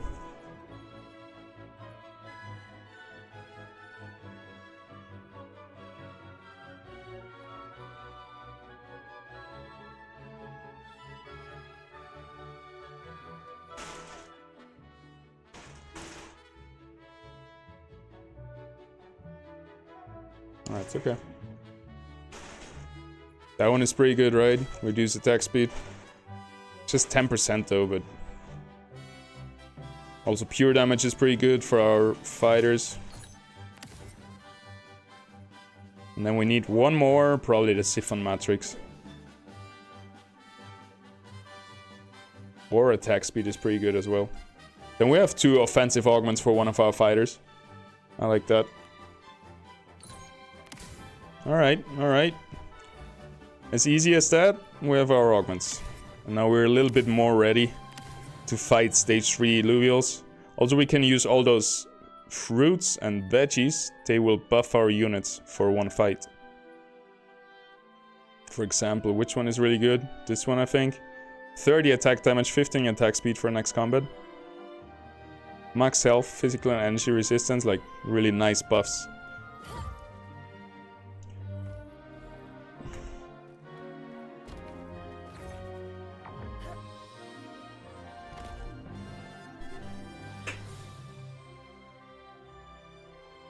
I think the land at the beginning is quite annoying to manage, but later you need to log in like 1 time a day. Yeah, that's true. To build it up, it takes quite some time, and once it's built up, to upkeep it and just do your daily clicks, yeah, it's maybe 1 hour a day. It's kind of chill. I'm not fully decided yet. I was thinking. Well, I'm kind of fully decided, because when the games come out, I think the most important thing, for me at least, will be to play Overworld in the beginning and try to capture like the first Ramfire or something crazy like that. Split any time away from my Overworld time. I won't do any arena, can't do any zero. And that's when you also want to build out your zero plot, right, in the beginning. So that kind of makes me double down on my idea that I'm not gonna play zero. I just want to go all in on Overworld, I guess. Like the first 2 weeks, I'm gonna play 24/7.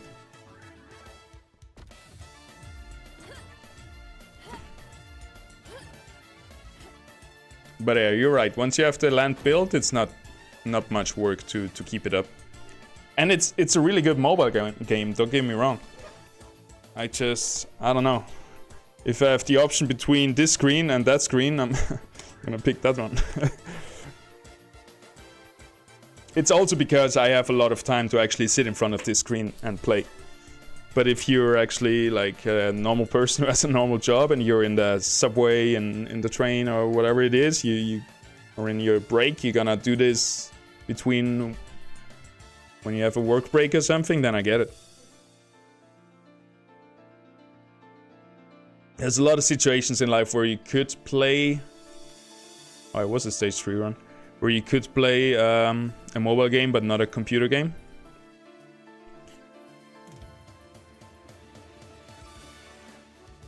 And I think in the long run, I'm gonna get it anyway. It's just really in the beginning that I don't want to play it, because I want to put everything into Overworld. Alright, we have enough money for a stage 1 run, and I think then we're gonna call it. Somewhat a 2-hour stream. Maybe a bit longer. We'll see. We'll see how it goes. At the moment, it feels kind of rough to play Illuvium, because... I don't know. Nobody's playing Arena, there's no rewards, there's not a good meta right now. And Overworld, we cannot keep anything. Basically, it's the same thing as last time when we were waiting for the big new patch. We were playing on a very old version of the game.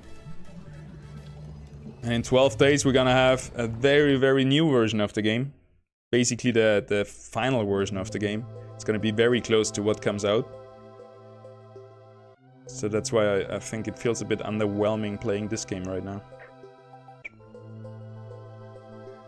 I still want to get good at it. Still want to practice just movement in the Overworld. And also Arena is alright. I just didn't like the 5-minute wait time, but for the second game it was alright.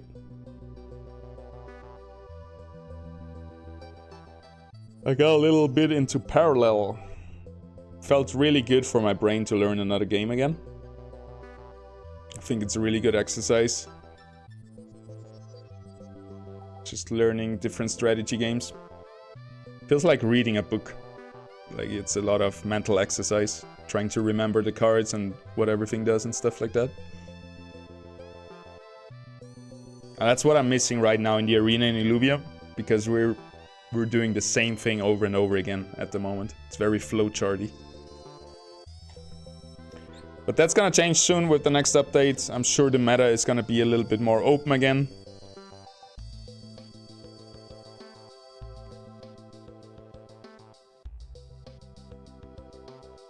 Good morning, what's the story? You wanna hear a story? Alright, I'll give you a story. So one time, I went out partying with my friends in Vienna. Wow, we jumped so much higher now. And we got really, really drunk. And we got kicked out of the bar. Went to another bar. Got kicked out again. Went to another bar. And that was all like very early in the night. We pre-drink and everything.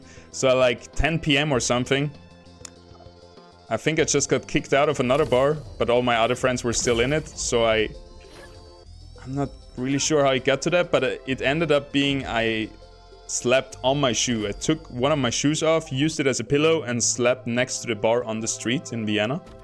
And that was the moment when one of my friend's girlfriend came, and that's why I know this story so good, because she keeps telling me that she came at 10 PM to the party and I was already sleeping on the street on my shoe. Very drunk.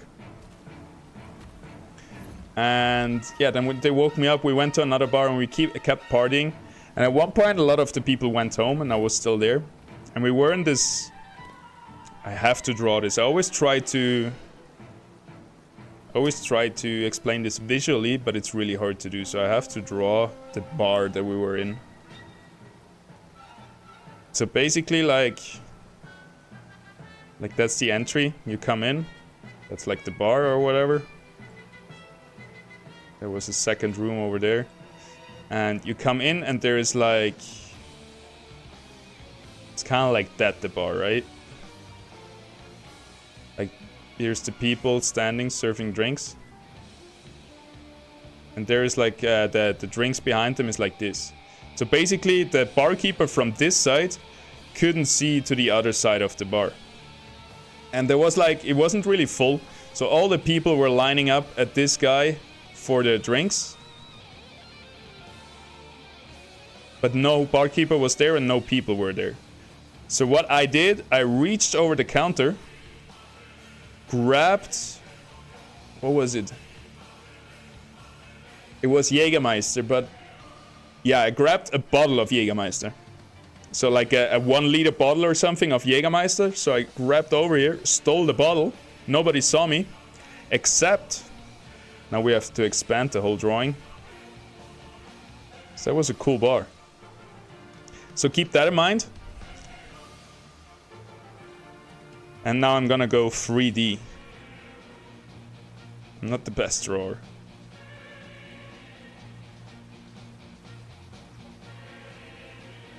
So that's the bar, right? And I'm like reaching over here to get the bottle. Shit, that's not enough space.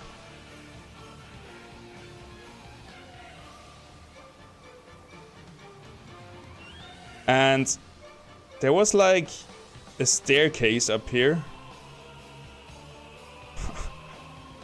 Suck at drawing. So anyway, there was a staircase up there, and up there was another area where you could, you know, you could sit. There were people sitting up there. There was like a little balcony, so to say. Kind of like that. It was on the other side. So let's say I was grabbing here the bottle of Jägermeister, and I grabbed the bottle, and those people standing up there, sitting up there, they actually saw me. But nobody of the barkeeper and everybody on the other side saw me. So they saw me and they look at me, and I'm like, shut up, I'm gonna bring you some. Don't rat me out, I'm gonna go up to you and bring you some Jägermeister. So I went up to them. Like, basically I give them a shot. I don't know if we were drinking for the bottle. I was drinking from the bottle. Usually they were. So anyway, they take a shot, I take a shot. They take a shot, I take a shot. So basically, after I gave everybody who saw me up there some shots, I went to the other room where it was also a party, and I went to everybody on the party in the bar. I went to them, give them a shot, take a shot, give them a shot, and take a shot. So basically the 1 liter bottle, I drank half of it, and the other half went to all the people at the party and in the bar. Which made me really drunk. And it's weird that none of the barkeepers, or it was also security, nobody realized that I was just giving out Jägermeister from a big bottle that I just stole. And then the bottle was gone. I was super drunk, and but I wasn't done yet. So there wasn't more bottles here, and I think there were like, now there was barkeeper here. So I had a new idea. I went up the stairs to the guys up there. There was like 2 guys that I drank a little bit more and talked a little bit more to. And I devised a plan. I was gonna go fully, how's it called, Mission Impossible. I told them to take me by the legs. So I'm like hanging head over heels, hanging down here. And there was like some storage back here.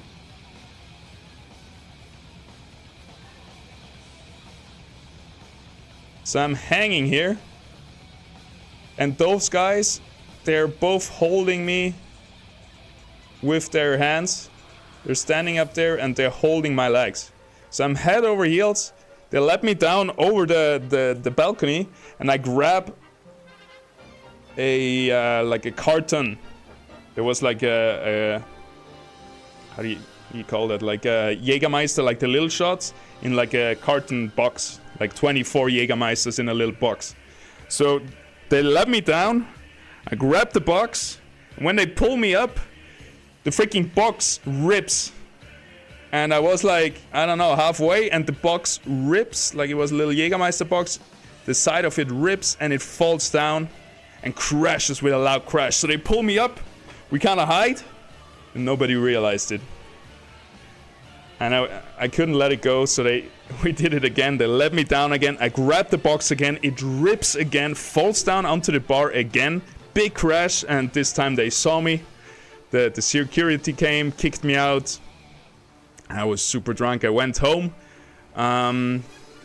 It doesn't end there, because then at home, I had like, you know, half a bottle of Jägermeister in me, plus all the other shit from the night. I was sleeping before that already on the street on my shoe. So when I was home, I couldn't find my key, and I was leaning against where all the rings are. We were living in a apartment house, so all the apartments, all the bells, the rings, I was leaning against it, so I was pushing all of them at the same time at like 4 a.m. in the morning, while I started puking in front of the house door. And it was just black. It was just pure black puke from all the Jägermeister.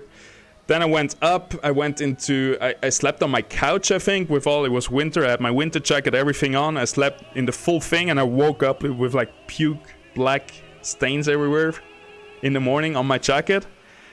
And then the neighbors came, and they were like, yo, could you please clean up your puke in front of the door. And I don't remember much of that, right? Not the details. So I was like, sure, I'm so sorry, but how do you know it was me? I'm just curious. And they were like, yeah, you leaned against all the ring thing, you woke everybody up, and we heard you puking while you were doing that. So yeah, I had to go down, clean all that up, and yeah, that's the story, man. That was one wild night. I went... It's hard to explain all the details, because the bar is so intricate, because it had like this V-shaped bar, plus the balcony, plus another room, right? It's a pretty cool bar. I don't think I'm ever allowed to go in there again, but that was a wild night. Gotcha. And that's one of the reasons why I don't drink much anymore. That was like 10 years ago, right? Yeah, like 10 years ago when I maybe was 22 or something. And back then we would do that a lot, like get really shit-faced every weekend, and now I don't get drunk at all anymore. I had it. I'm done. I have like a 2-day hangover when I get drunk now. I'm too old for that shit.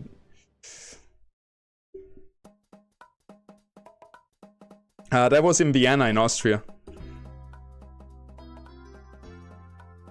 I was living for like 5-6 years in Vienna with my friends in an apartment, and we were all studying. We were just partying all the time, just doing the bare minimum to get like the help from the government, from the state of Austria to give us money for studying. And get a little, like, I don't know, $600 a month if you're doing like your minimum points in the university. That's all I did for 5-6 years. Just game, smoke weed, get drunk, and yeah, do the bare minimum on university. At one point my health went really bad. I had some trouble with a girl and I was like, fuck that shit, I have to do something good for my life. I stopped all of this and went into the mountains, became a snowboard teacher, and made kind of my passion my work. And it was the best thing ever. Because then my health, because I was really getting sick from having a bad lifestyle, and then my health went up rapidly. And yeah, I've never looked back. Now I only eat good food, I don't get drunk anymore, I don't smoke weed anymore. Way better. That was some wild times. I wouldn't want to miss it though. Well, we don't got all the Ascension, all the new stuff, but we don't have a redo button in here. Oh, because you don't need a redo, it's only one round. Alright. Don't mind me. That's our full board, but now we're down to 15, so we don't even need that much. I'm kind of lost. So let's just bond actually. 60 is alright. 60 we can capture like 2 Illuvials or something.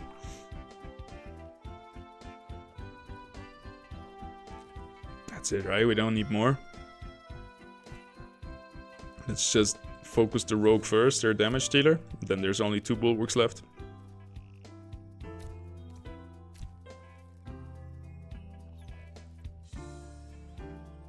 University life, alcohol, drugs, and girls. That's exactly it. I was never into really hard drugs and stuff like that. I was always scared because I felt like I was a really addictive. I had a addictive personality, or I don't know how you say that, but I got easily addicted to stuff, right?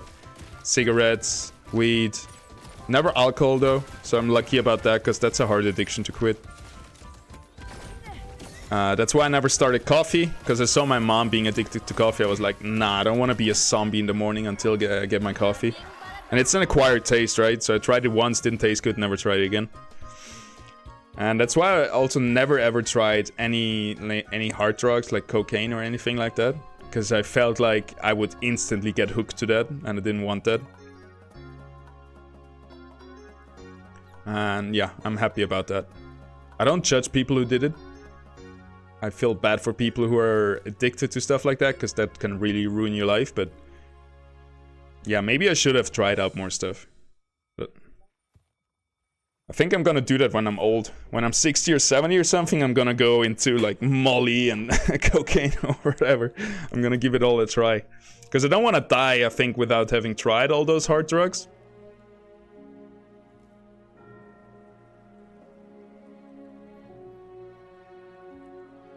But I don't want to try them too early in case I get addicted. I don't want to have the rest of my life with this addiction ahead of me. Alright, what are we capturing? Stage 3. Water Rogue slapping. Yes, sir. I want that guy. I tried a lot of strong legal stuff, though. For example, how is it called? It's like Sage. It's like one of the strongest psychoactive drugs or hallucinogen drugs. But it was legal at that time in our country. Salvia divinorum. It's like some crazy Aztec sage, and you like snap out of it and you're like in some dream world for 5 minutes. But that was scary as well. I didn't like it so much. Because I feel like my mind never wants to give up control when I'm under alcohol or drugs or anything. So for example, when I'm drunk, I'm always still there. I never forget anything, I never have blackouts, and I'm always kind of conscious and aware of what I'm doing. 99% of the time. So also when I took like Salvia Divinorum, which is supposed to just kick you in a crazy like out of space world, my mind was kind of blocking that and trying to not let go of reality. And that was a weird dynamic that happened there, so I didn't really like it. A friend of mine, he went into this world and he was just in a cave with the spear through his belly, just nailed to the wall of the cave. And then we were getting tired, we were kids still, and we were like, oh, whatever, let's turn on the TV, and SpongeBob was running. And then the SpongeBob came into his dream thing, and then he was on a beach or something. My friends all had crazy stories when they took it, but I never really could dive into that. Do we even want Caro Blue? It feels so weird to use a tier 2 shard for tier 1 Illuvials. It feels like a waste. I love that Illuvial though, it's so cute. You like that? Look at that. It's a water buffalo. Wait.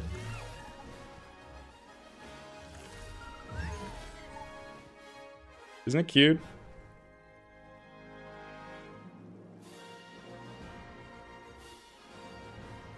I want to get my girlfriend hooked on Illuvium. Yeah, it's not gonna happen. She's anti-gaming for sure. But I feel like if you want to do it, like the cute little monsters, like they really designed them well for kids and girls. I don't want to sound sexist and stuff like that, but like I like cute stuff as well. I have a big feminine side myself. I don't know. Let's stop this topic. But yeah, if you want to get somebody that's not into gaming hooked, you're definitely gonna get them maybe into Illuvium through the amazing character art and everything. Because look at that, we're right now on the lowest graphics, remember? Like the water feet are pulsing. It looks fresh. I don't know if it changed much if we put it up, or if maybe the characters in here are always modeled to be looking really good. By the way, this is one of the most iconic songs ever. Legend of Zelda. Probably one of the most iconic games.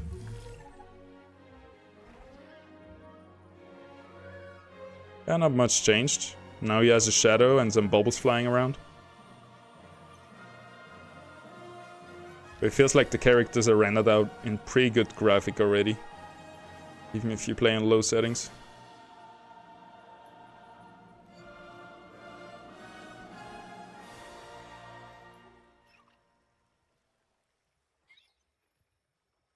Sorry, I didn't check chat for a bit. I was going on to a drug rant. Coffee is good, man. Yeah, sometimes I'm not sure if I'm missing out. If it's actually... Yeah, everybody says so, but I'm gonna get highly addicted to it. And then I'm just gonna drink like 20 cups a day or something. Like, I always go into extremes with that kind of stuff. And I'm drinking tea, you know? Green tea also has like caffeine in it. Or theine, which is similar.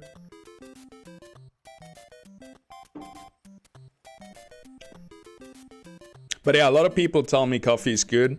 In small doses, it's also good for your health, right? But I don't think I would keep it to small doses. Black, no sugar? Yeah, that's the way to go. Sugar is like... it's like cocaine. Some highly processed freaking poison. Black with cinnamon? That's your jam? Alright. Absinthe, see the flying fairy? I was in Prague, I was drinking absinthe, but I don't think it was the real one. Because I got shit-faced on absinthe, but I never saw any hallucinations. So I don't think it was the real one, which there has to be vermouth in it or something, I think. Yeah, let's get out of here. Vermouth? I don't know how to say it in English. Vermouth? That's, I think, the hallucinogen, and I don't think that's in the normal absinthe anymore. I think it's kind of illegal to have that one. Salvia is strong. My dad caught me collecting mushrooms when I was a kid. He made me eat lots of them. I was too high. I never do it again. Holy shit. That's some tough love right there. That's crazy. As a kid? He made you eat them? Or like teenage kid? Buy her an Atlas plushie. She will love it. Yeah, I'm gonna get some plushies once we have them. Dude, that's heavy. It's like when your dad catches you smoking and he makes you smoke the whole pack. I kinda get it. It's tough love for sure though. I like mushrooms. I love mushrooms. I think that's the best drug that I ever... Like, it really improved my life. With like... In many different ways. Like microdosing mushrooms, like there's a reason why, like, for example, athletes do it a lot. Or like, you know, I'm sure you heard a lot about microdosing mushrooms. It's getting used in like instead of antidepressants, they use it. And yeah. Also that I never got addicted to. Usually I forget to take them. The day before, I'm like, alright, tomorrow morning, microdose mushrooms. You're gonna have a very creative, energetic day and everything. And then I forget it. And I'm in the night, I'm like, damn, I wanted to take mushrooms. Next day, same thing. And I keep forgetting it day over day. So that's kind of the proof for me that I'm not addicted to them. And I don't think they are, like, physically addicting, just maybe mentally. But if a drug addict will never forget to take his drugs, right? That's not a thing. But yeah, I can understand if people have like a bad trip or a really strong trip, they don't like it. But microdosing, you don't even get high, right?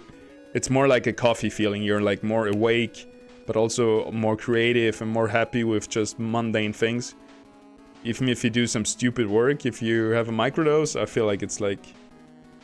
You can still make it kind of fun. But that's just me, obviously. I don't know if I have to say no medical advice or no consumer advice.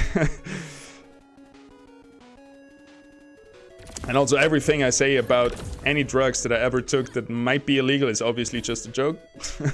Don't ramp me out to anybody. I think because it's so far in the past, I don't have a problem with saying that officially. But I couldn't say like, oh, today I took mushrooms when I'm in a country where mushrooms are illegal. Like, people could call the police for that, I guess. I don't know. Right now, I'm really sober.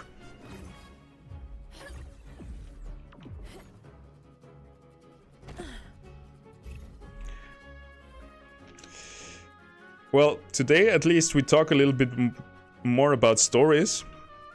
But that's at the cost of gameplay, because I feel like I've been just running in circles on autopilot. I love talking about things like that.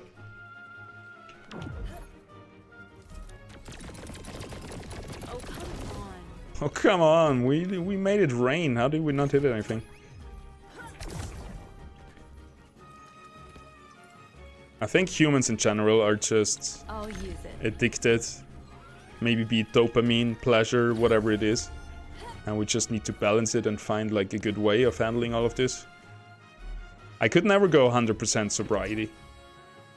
Well, I guess I could, but where do you draw the line, right? I'm like highly addicted to computer gaming, video games.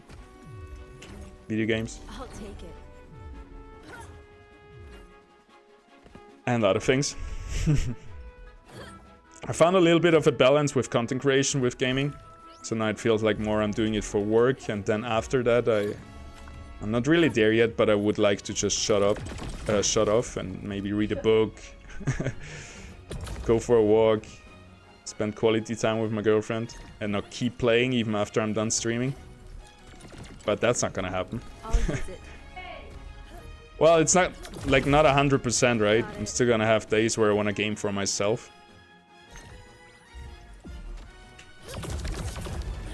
I'll take it.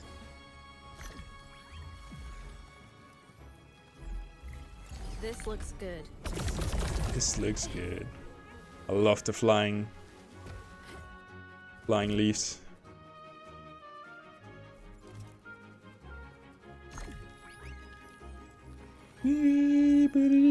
I'll use it.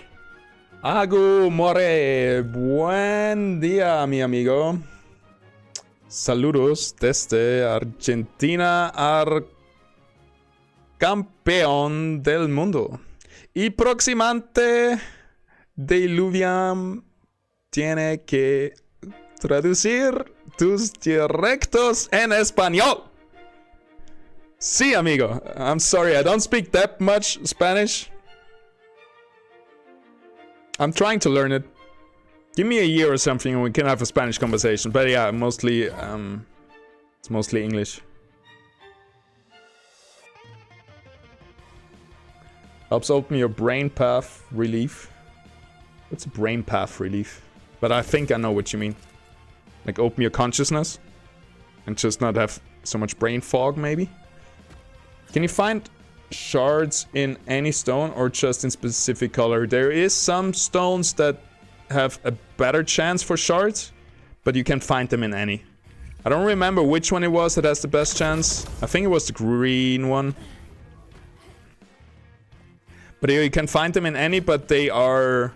Like, there's one stone that has the best chances for gems. There's one stone that has the best chances for shards. And so on. At the moment, I need anything, but I think those were the one with shards. With the small one, it's hard to tell anyway. But with the big ones, I had like... I took a screenshot, wait. Let me find the screenshot.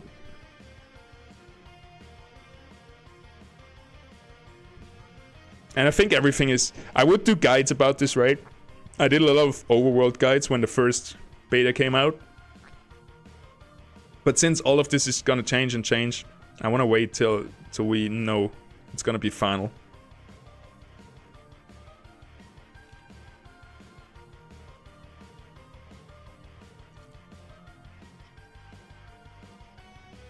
Where's that screenshot?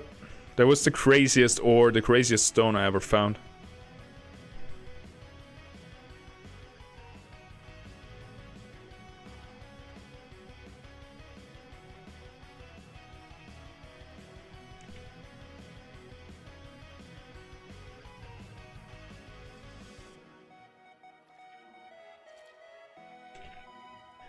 Has image in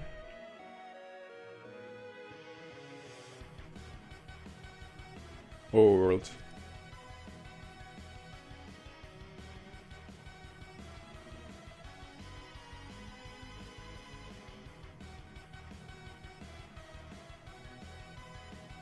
Dude, Linky is so active. It's crazy.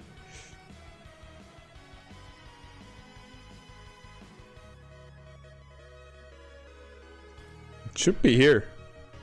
How much are people posting? Shouldn't be too long ago.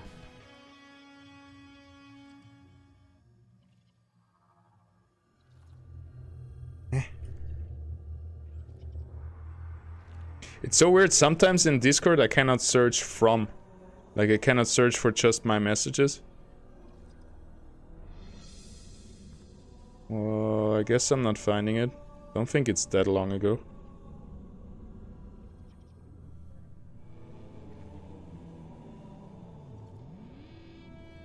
Like I would like to put in here from pass.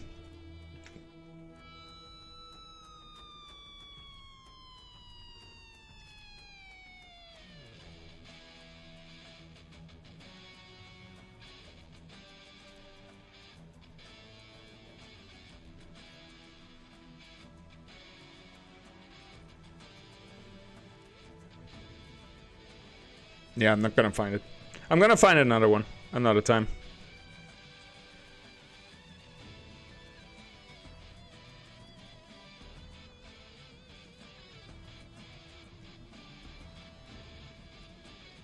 Let's hope there's no bad pictures.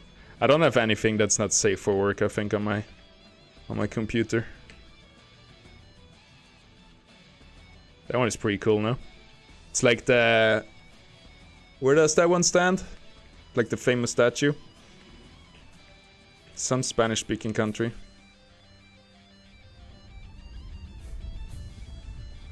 Yeah, I cannot find it. Sorry. I should have posted that one on Twitter. It was really cool. I had like 4 tier 4 shards and 2 tier 5 shards or something crazy like that. We just capture Illuvials. There's so many flying around here. Gonna just get all these stones here and then we're gonna go for the Illuvials. This looks good. Come on, Mozart. Faster, faster! Dude, upgraded boots are such a joy to play with. I'll take it.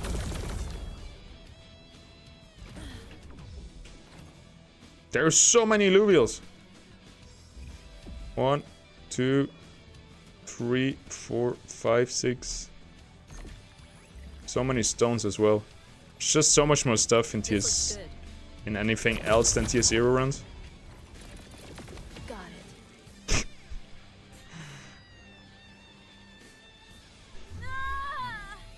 Have you ever visited Slovakia? Just curious when you mentioned Prague and Vienna.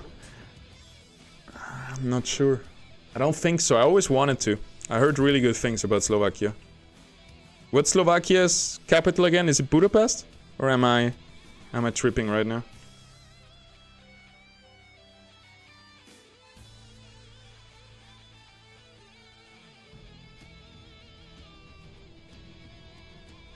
Bratislava. Sorry. Something with B.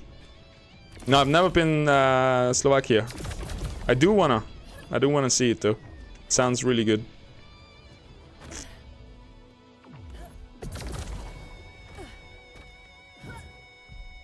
What's Budapest then? So bad with geography.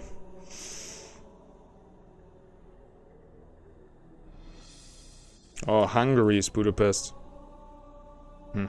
I mean something else. Never mind.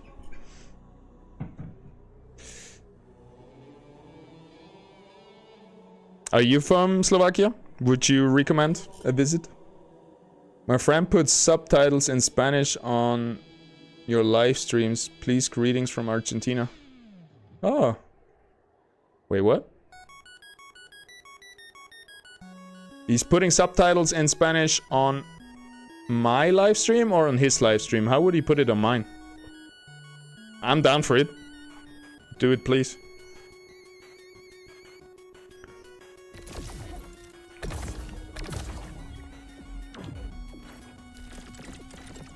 Gotcha. Alright, what we got? Let's capture something. Here we go.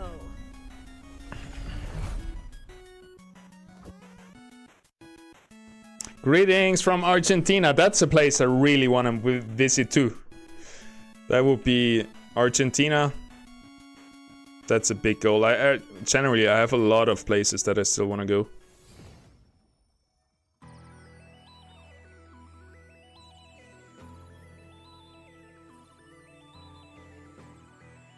Argentina sounds like a great place. Also Peru, because Peru is really nice for surfing. I think it has the longest left wave. Right, 3 Earth fighters is generally really good, because you got fighters for damage, and Earth kind of gives you tankiness. So I really like that trait.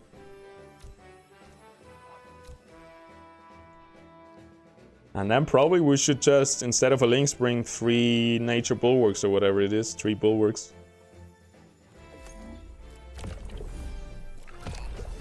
Down to 66, that's a good number. Probably can hit play right here. They're close to each other, so geography is not that bad. I was born in Slovakia, but don't go there if you have a girlfriend. Fair, fair. That's fair. Yeah, I really wanted to visit Budapest as well. I heard great stuff about the city. I haven't heard much about Slovakia, to be honest. But I really like Prague and Hungary and those countries in general, so I think it's somewhat similar.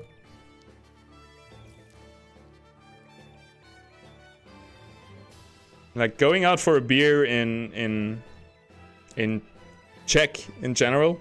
Like I've been to a lot of Czech countries, not only Prague. It was always a great time. It's always fun to drink beer in Eastern countries. I feel like everybody is really happy when they're drinking beers. Everybody is like, yeah, I don't know. I had good experiences. What we got here? Another slapping. I don't know if I actually wanna go deeper into the slapping line. I guess so. Maybe we should start scanning again, because those are all Illuviums that I don't really want to capture. I'm really just looking for the big ones like Rampfire, like the really rare ones. I want to get a Rampfire, maybe a Titanor and stuff like that. Don't go there if you have a girlfriend. Well, you can go there if you have a girlfriend, just leave her at home, right?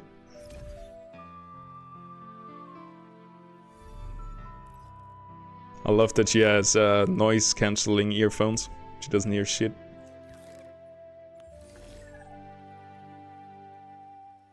I guess. Maybe she's faking it.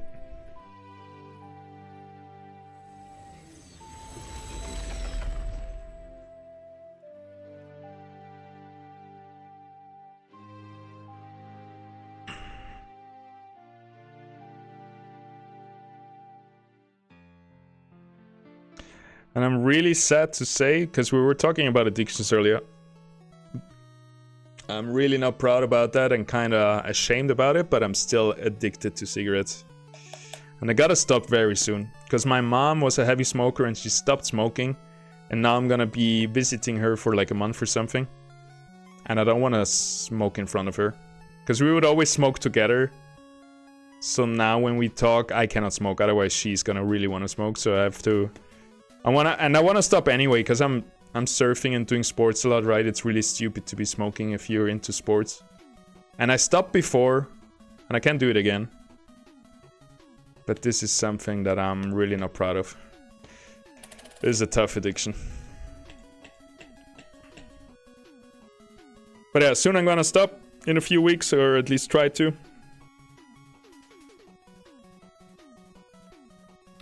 But today I'm going good. It's 1 PM and I have only smoked 1 cigarette.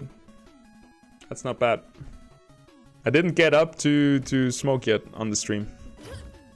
That's a little bit of a goal, because I don't wanna, because it happens so fast that you get habits around that stuff, right? Like every time after food you smoke, then every time after you eat you crave a cigarette.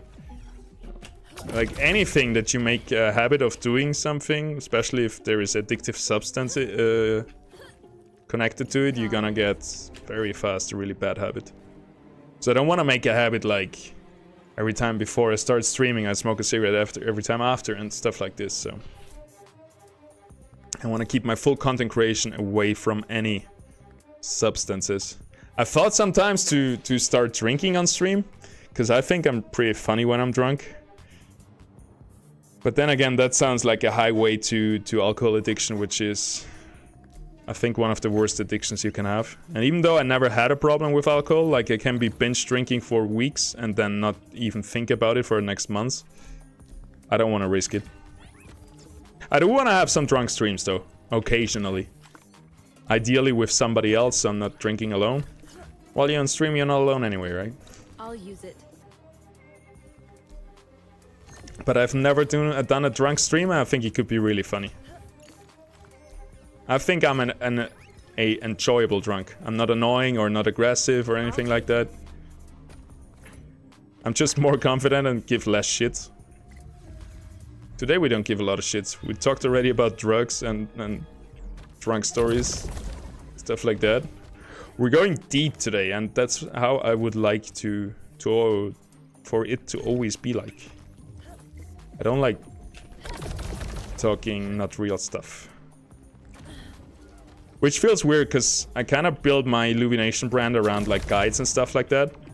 So it doesn't really feel like people want to hear me talk about drugs, but I don't know. I think it can also just be an organic thing where sometimes I do some guides, sometimes I talk about life and whatever I think is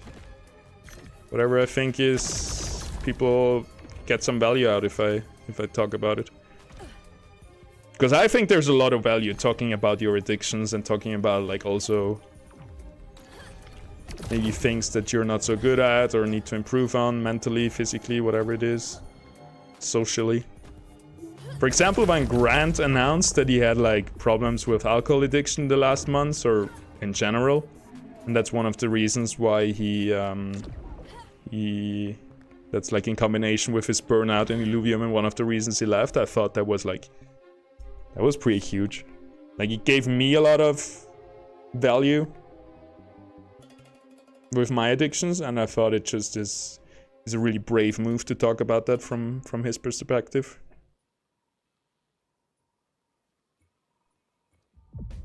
And I think there should be more talk about all of this stuff that people are embarrassed about, or that maybe are a weakness of character, but we all have weaknesses of character. So I think the more we accept them and talk about them, the more we can get over them, and the more we help also other people getting over them.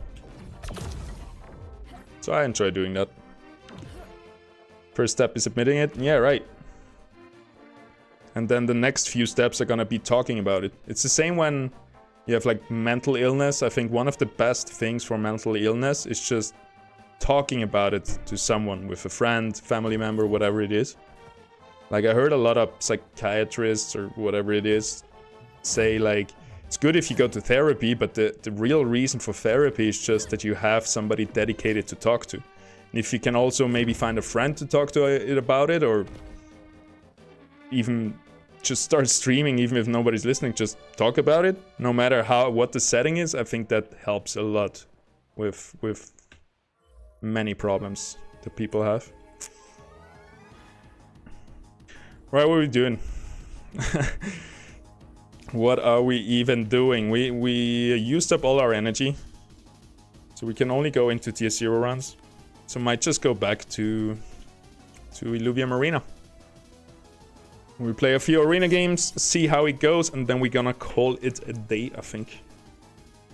And hopefully, yeah, we're gonna be streaming soon again. I'm gonna be setting up Twitch, so be sure to follow me all on Twitch, because I think not so far in the future we're gonna stream only on Twitch anymore, to try to have a little bit of like the things we talked about today. I don't want to be multi-streaming it to YouTube, Twitch, and X. It feels like something I wanna, like, I would like to build a community on Twitch where it's more like yeah, you know what I mean, right? So follow me on Twitch, because soon I'm gonna be only doing streams over there, and we're also probably gonna do some channel gaming streams. Play some old games. That's really what I want to do sometimes. Play some Super Nintendo. I haven't done this in like 15 years. That's how I grew up. That was like my main console. Playing with my dad in the basement, 8 years old. I can still remember it sitting in front of the TV. I think that's my oldest memory I have. It's probably a cool thing to get back to that, or to revisit that.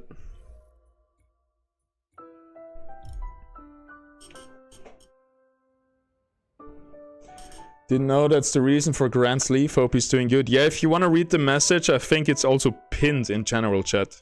Which is crazy that one was pinned, but I think it's really cool that they pinned it. And are so open about it. We can go over it really quick together. I haven't read it in a while, and I think it was really... like, the message was really strong. Pinned messages. I think it's in here. There it is. I really don't... it's the perfect music right now for it.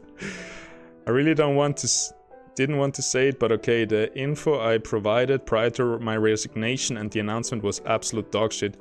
Yeah, because many people were a bit frustrated about the announcement that Grant is leaving. It was just some general bullshit. It was nothing detailed. I'm sorry for that, but unfortunately, without going into details, I'm dealing with personal tragedy at the moment that has crushed me and those I love most under the circumstances. I agreed to let it be written for me while we cope. So yeah, he didn't write it himself, the announcement that was originally posted. Yeah, and there's more than just like addiction with that, I guess, personal tragedy that he lost somebody in his life, which is it's really fucked up. I've seen the response and you all deserve what's going on. We didn't really deserve it, but it's nice he shares it, I guess. I remember in an AMA being asked what's the thing I'm most proud of in my career. The answer was and is the team. I'm almost getting tears here. The music is really not helping reading through this. Helping to build this team is the greatest thing. It also feels weird reading it, but whatever. Helping to build this team, like reading it loud to everybody, feels like, yeah. But we're already into it, so let's just keep going. Helping to build this team is the greatest thing I could have ever imagined doing, and I devoted every ounce of my soul into ensuring it grew into something special. I watched a group of artists and developers I helped build outdo my life's best work and felt so truly happy about it that I shared it with all of you. But through their passion and genius, I was motivated into a grind that would dwarf all prior burnouts. So he has been battling with those burnouts before that. And yeah, this one was the biggest one yet, he said, with Illuvium. Ultimately, I ended up unconscious on the floor of my bathroom, spluttering for air. I had become an alcoholic through masking my wrist pain. He has like some, I don't know if it's carpal syndrome or whatever it is, but he has like excruciating wrist pain through too much working on the keyboard, I guess. And I honestly didn't think I'd wake up that night.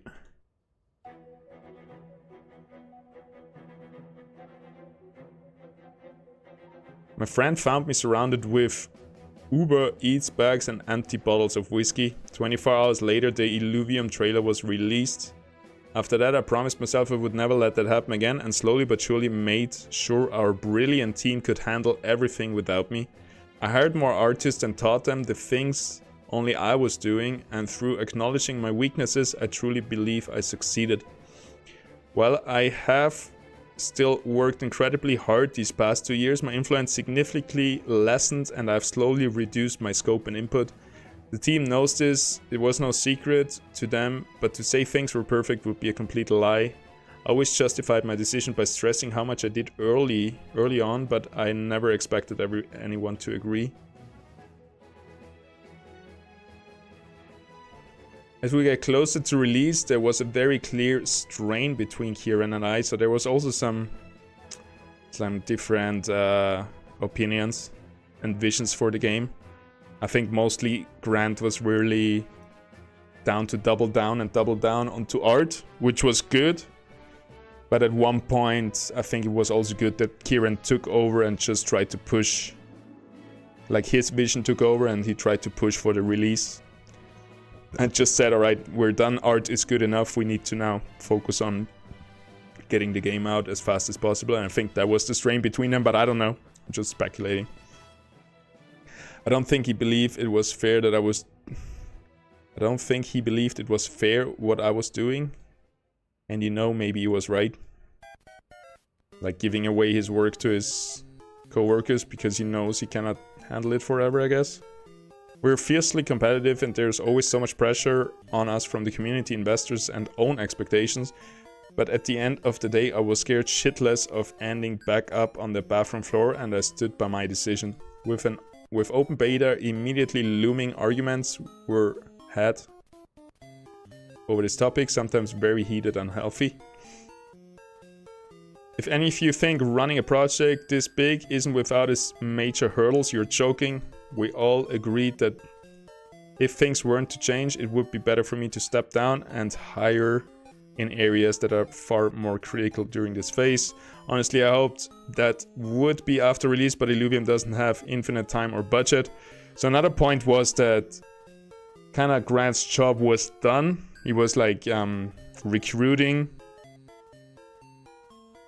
junior or not as high level personnel as he was recruiting them to kind of take over his job. And he's like a extremely experienced, high senior level, whatever it is. So they have to pay him a lot because he's so experienced, he's so good. And they didn't, like, he had done most of the important work that he needed to do. So that it was a bet. It would have been, or that's another point, that they didn't want to keep him on the team because they're just paying him like a high senior level pay, even though there's not much of his high senior level work to be done anymore.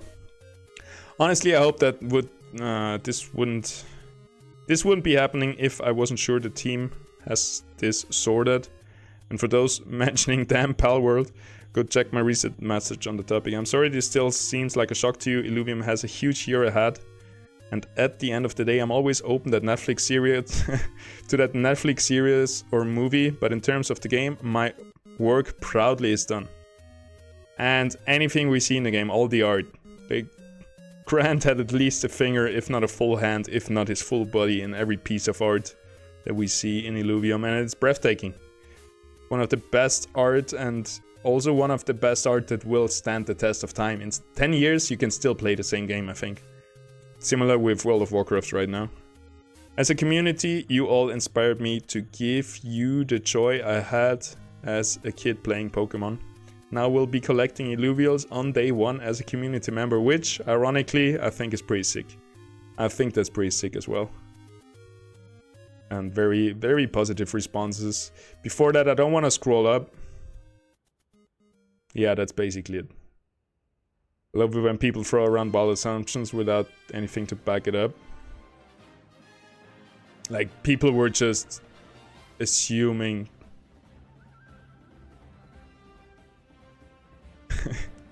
Yeah, we saw like Grant typing in the chat and he was already like addressing him before he sent this message. I was like, shh, don't interrupt him, let this happen.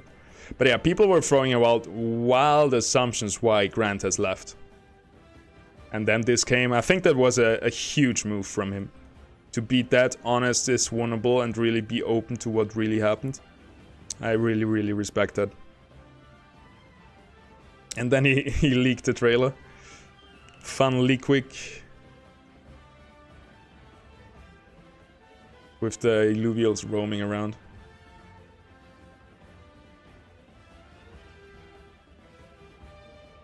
I guess it's worth going through my own message as well. Thank you for sharing this. It means a fucking lot. A big part of our life is defined by battling addictions of so many kinds. Seeing you talk about this and pulling ahead in this battle is inspiring. Wish you nothing but the best. That's how I truly feel.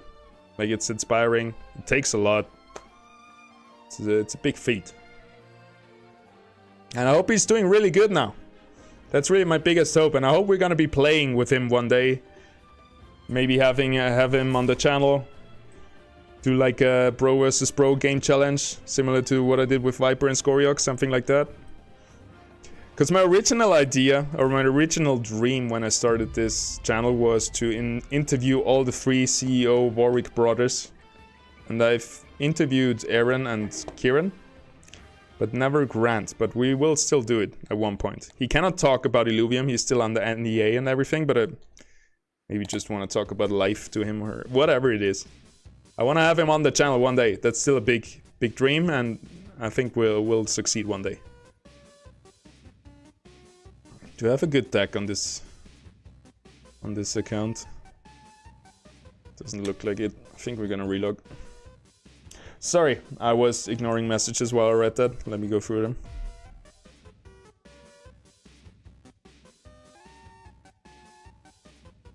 To be honest, best thing against most of today's mental illnesses is harder life.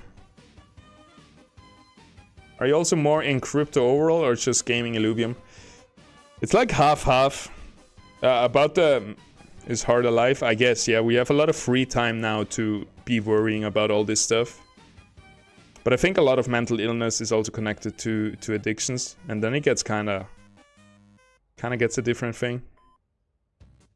But yeah, the reason why our forefathers didn't have much mental illness is, one, they didn't talk about it, swallowed it down. I'm the man, I'm providing, it's all good. And the other one is they didn't have time to worry about this. They just work and sleep. Are you also more in crypto overall or just in gaming Illuvium? I think I'm more into gaming Illuvium. I'm not... I tried to get more into crypto, but... I'm interested in it, but it's not really my passion, so I don't think it's gonna be long-term successful for me. So I just focus on what I'm passionate about, which is Illuvium and gaming. I got a little bit into Parallel, which is another Web3 game. Yeah, respect for him. Can you imagine the pressure? Yeah, that's rough, right? There's hundreds of thousands of people looking at you, and so it's really cool to see him like speak really honestly about it. Please do arena fight while interview these guys. Yeah, I rewatched the last interview. I rewatched the one with Kieran. I was so nervous, and it's kind of cringe. The one with Aaron recently was way better already, so I think I'm on the right path. But I do want to make it a little bit more organic. Instead of sitting him down, doing an interview, it would be cool to kind of include gameplay. But as you can maybe see sometimes with me, it's really hard to really make a concise story and everything while playing a game and playing good at the game. So either the story or the talking is gonna suffer from it, or the gameplay is gonna suffer from it if you do both at the same time. So maybe it's not the best idea, but maybe have like a segment. Like first you do an interview, and then you do like, all right, Aaron, now I wanna battle you in the arena. I don't think Aaron would ever do that, but I'm sure Grant would do that.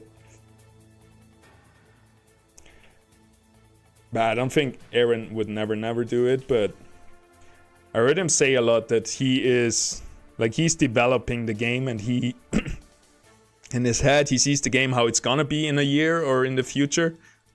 So that turns him off from playing the game at the moment, and also he's in the development process of a way more recent version, of an updated version. So if you already played a new version, it's really hard to go back to this, I think.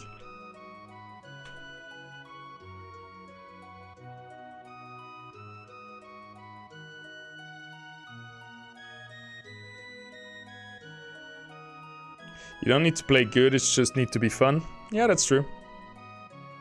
That is true.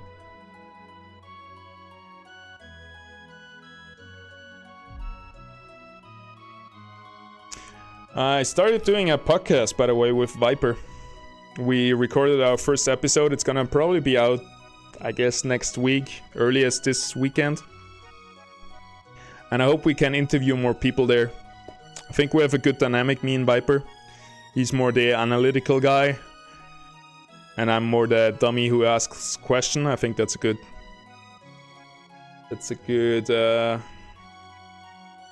dynamic that we have going on there.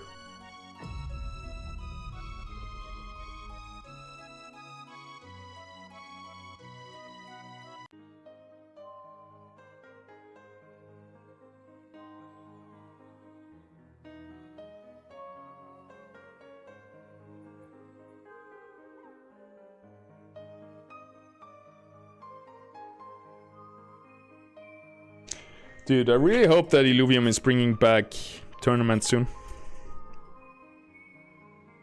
Like sponsored tournaments. I want to host tournaments, but it's so hard to get sponsors right now. And not even Illuvium want to sponsor them, because they say the game is not in a good state to actually incentivize tournaments. But I think it would just be so good for the even if the game is not good right now, it would be so good for the community to just play more tournaments.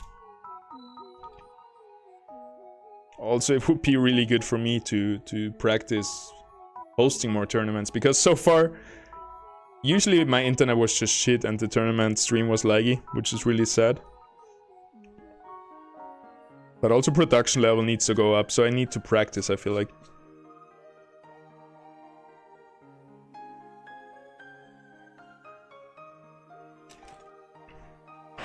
But I cannot bleed much more money, I feel like. It's hard as it is to pay my bills at the moment. And I'm not sure if I can afford a weekly tournament for $100 or whatever. If people are stoked to do like a tournament for, I don't know, $20, you know, I'm down. Like, I'm down to put it up a little bit if people just want to play Arena for a reason, you know? Because we don't have any rewards right now, no leaderboard rewards. I think that would make sense. Another idea that just came to me would maybe be to create like a trophy NFT collection. Like Illuvium, Phantom Illuvium tournaments, trophies. There is like 1,000 or 100 trophy NFTs. And you can just win one of them if you win the tournament, and that's it. So it's more like a bragging rights trophy thing and not actually a money thing. I think that could be interesting for people. I've created one NFT collection so far, which I still want to bring out. I have a cool game idea with it. But that wouldn't be too hard, I think.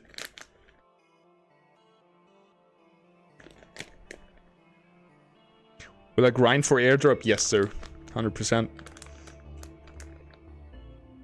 I don't will grind as hard as I will grind when the game comes out, right? When the game comes out, I'm just gonna sleep and game for at least 1-2 weeks. But for the airdrops, yeah, I'm gonna be playing every day. Stream every day, I think.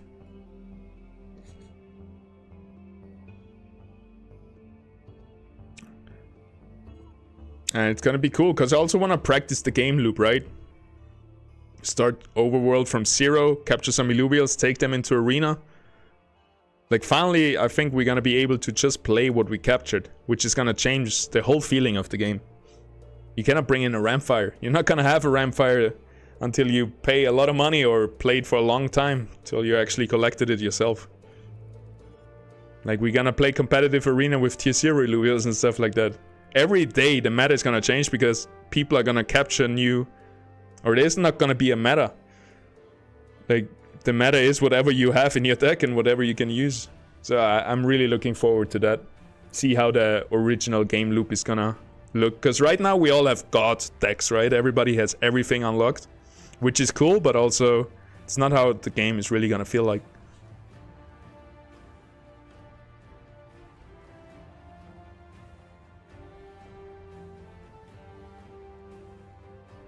Create the pool and promise some percentage from your airdrop for the winners.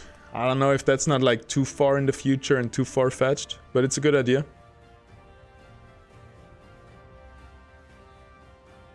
That is a good idea indeed.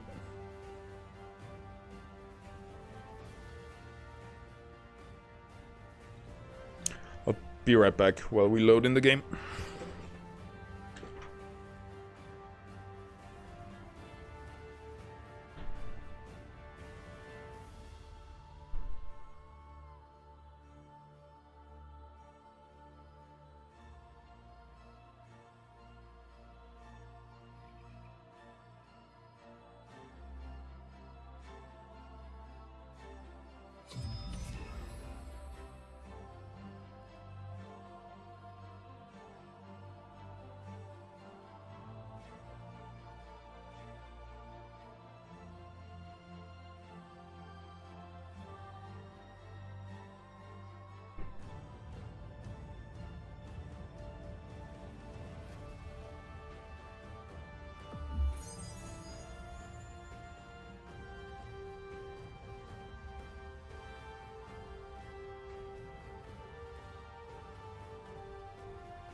Found another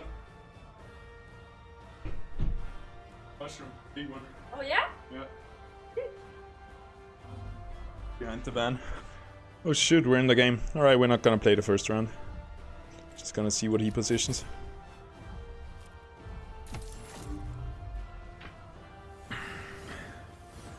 I can't wait to have any rewards and stuff going on again, because then our viewer count is going up again.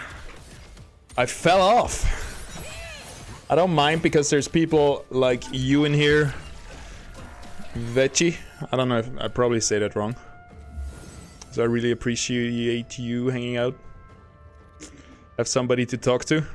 We're gonna get a lot of viewers again, but right now it feels like we're in a down phase of Illuvium. Everybody's waiting for the next patch, for the next update. So not a lot of people are playing. Also, I don't care about ranking anymore. Usually I was like top 10.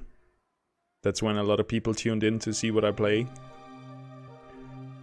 That's not the case right now anymore. Why I only have 100 mastery points? Shouldn't I have 220? Oh my ranger. Alright, focus, focus!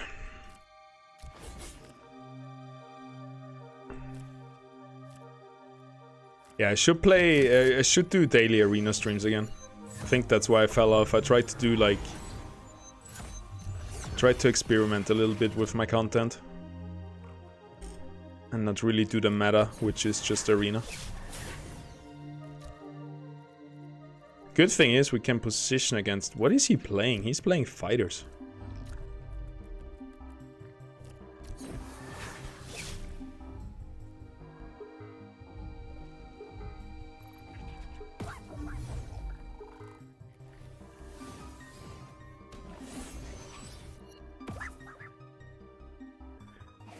Yeah, I think we're gonna go back to pretty much daily streams again with Arena.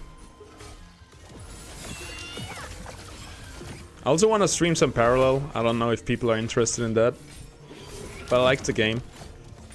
And I'm probably gonna play it. I'm gonna get sponsored by Arcade to play it for them, for the mission pool that they make with those games. But maybe I'm gonna do that off stream. We'll see. I think I'm gonna create a different YouTube channel for just gaming in general. Stuff like that.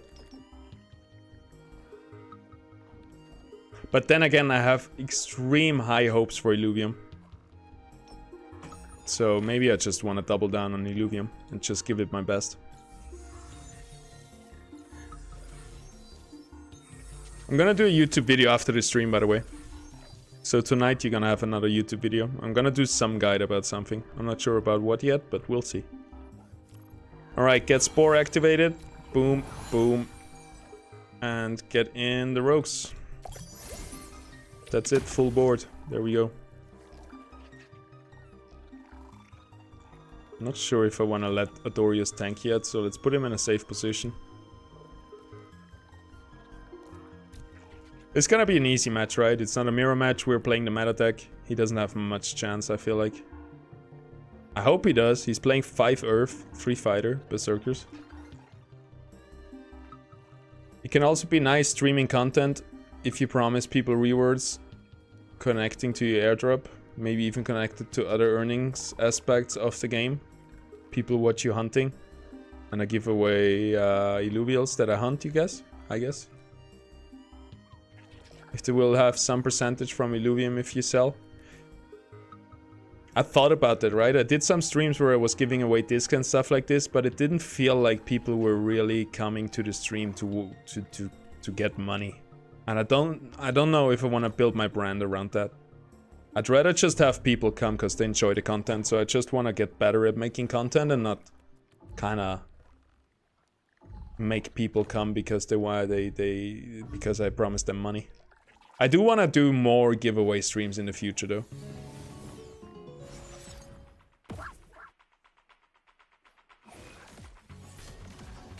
I forgot. I had an idea. I was gonna give my YouTube channel away slowly but surely. I'm gonna delist old YouTube videos and give away the rights and the full ownership of those videos to people in my stream. I forgot about that. We're gonna do that after this game. We're gonna unlist one of my old YouTube videos and one of you guys, probably you Veggie is gonna get the YouTube video, the rights to it, all the thumbnails. It's not worth anything, right? But I think it's kind of cool. It's kind of a cool thing, and really plays into that Web3 idea. Watch to earn my YouTube videos.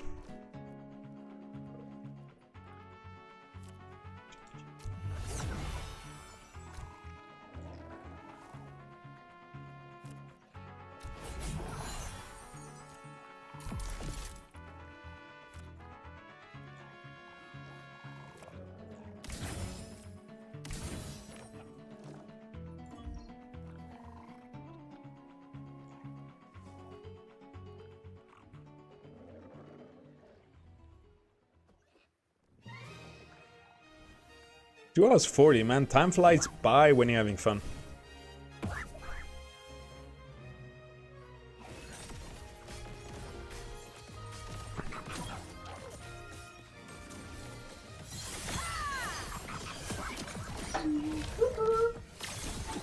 Where is it? Hola! Yeah, we got company. Friend came over. I think I'm gonna call it after this game. I don't think we win here yet. I don't think we do 400 damage here, but we're definitely gonna win the match. But all can be in the pool for tournaments? Yeah. You're right, there's different ways to incentivize people and to reward people. Alright, let's give away one of my videos and then we're gonna be out of here.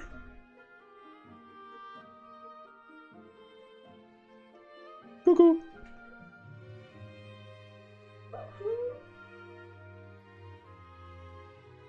Yeah, I'm streaming.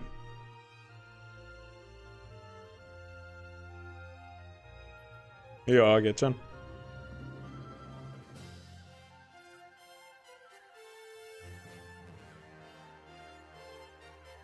What you gonna do? A walk. Oh, nice. Good idea. Have fun. Bye. Bye. See you later. Alright, let's sort the videos by time and let's find the video that we're gonna put away. Look at that. Snowboard instructor application. That's some old stuff. Channel white paper illumination. That's cringe. I don't want to look at it. But here's all my good old videos. They all have quite a lot of views, even though they're so outdated.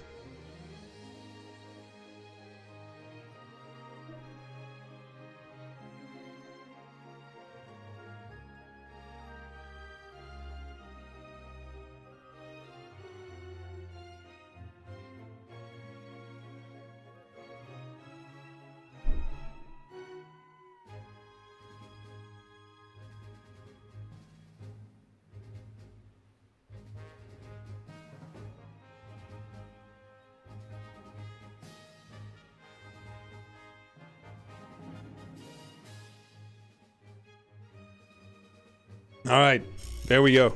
That's our choice. New tech in the Illuvium beta. VOD number 6. It goes from public to private.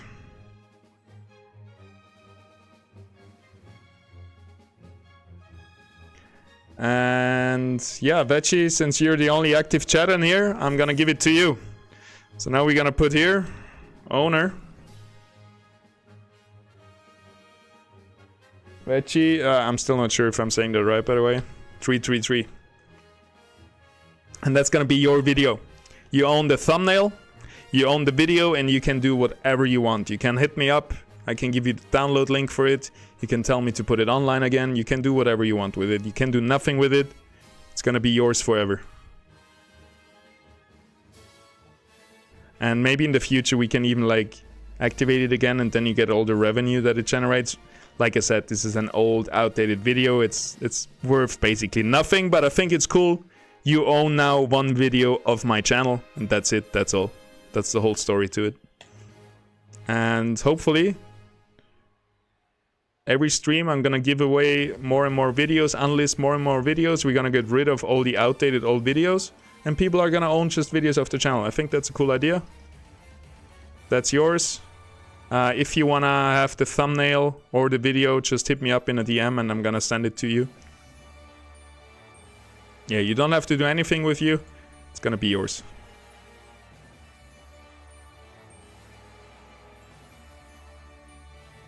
And yeah, that's how we're gonna keep going through the old videos and unlist them and give it away to the channel, to the stream viewers. And slowly but surely, people are gonna own all my videos. I'm gonna delist all the old videos. And at one point, once we have unlisted most of the trashy old videos, we're gonna be giving away like good videos with thousands of views. I think that's the point where it's gonna be really cool for people to own those. Congrats. I don't know how that works. You have to do nothing. It's just a little token of my appreciation, right? It's not like... Usually I give this away to members of YouTube or subscribers on Twitch. But I don't think anybody's in here. So it's just yours. And yeah, you don't have to do anything. Just know you own this video of mine. Plus the thumbnail. I think the thumbnails are pretty cool. I did pretty cool thumbnails back in the days. Maybe I want to go back to this. I like the black background with just one Illuvial. Owner, it's you. And that's it. That's all, everybody. Thank you so much for tuning in.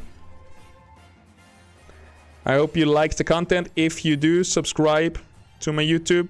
Follow me on Twitch, because soon, like I said, we're gonna do Twitch-only streams. Probably tomorrow. We're gonna start with that. And yeah, I'm gonna try to get my Twitch up to speed so you can actually subscribe there, and also have those emotes and like channel points and all the stuff you can get on Twitch. That was a nice stream. I enjoyed that. Thank you for tuning in. See you soon. See you tomorrow. Probably. Have a wonderful day. I'm gonna go out, touch some grass, do some exercise, and then probably be gaming. Have a good one. See you in the next one. Peace. Slow fade out. Subscribe. See you in the next one. Have a good day. Peace out.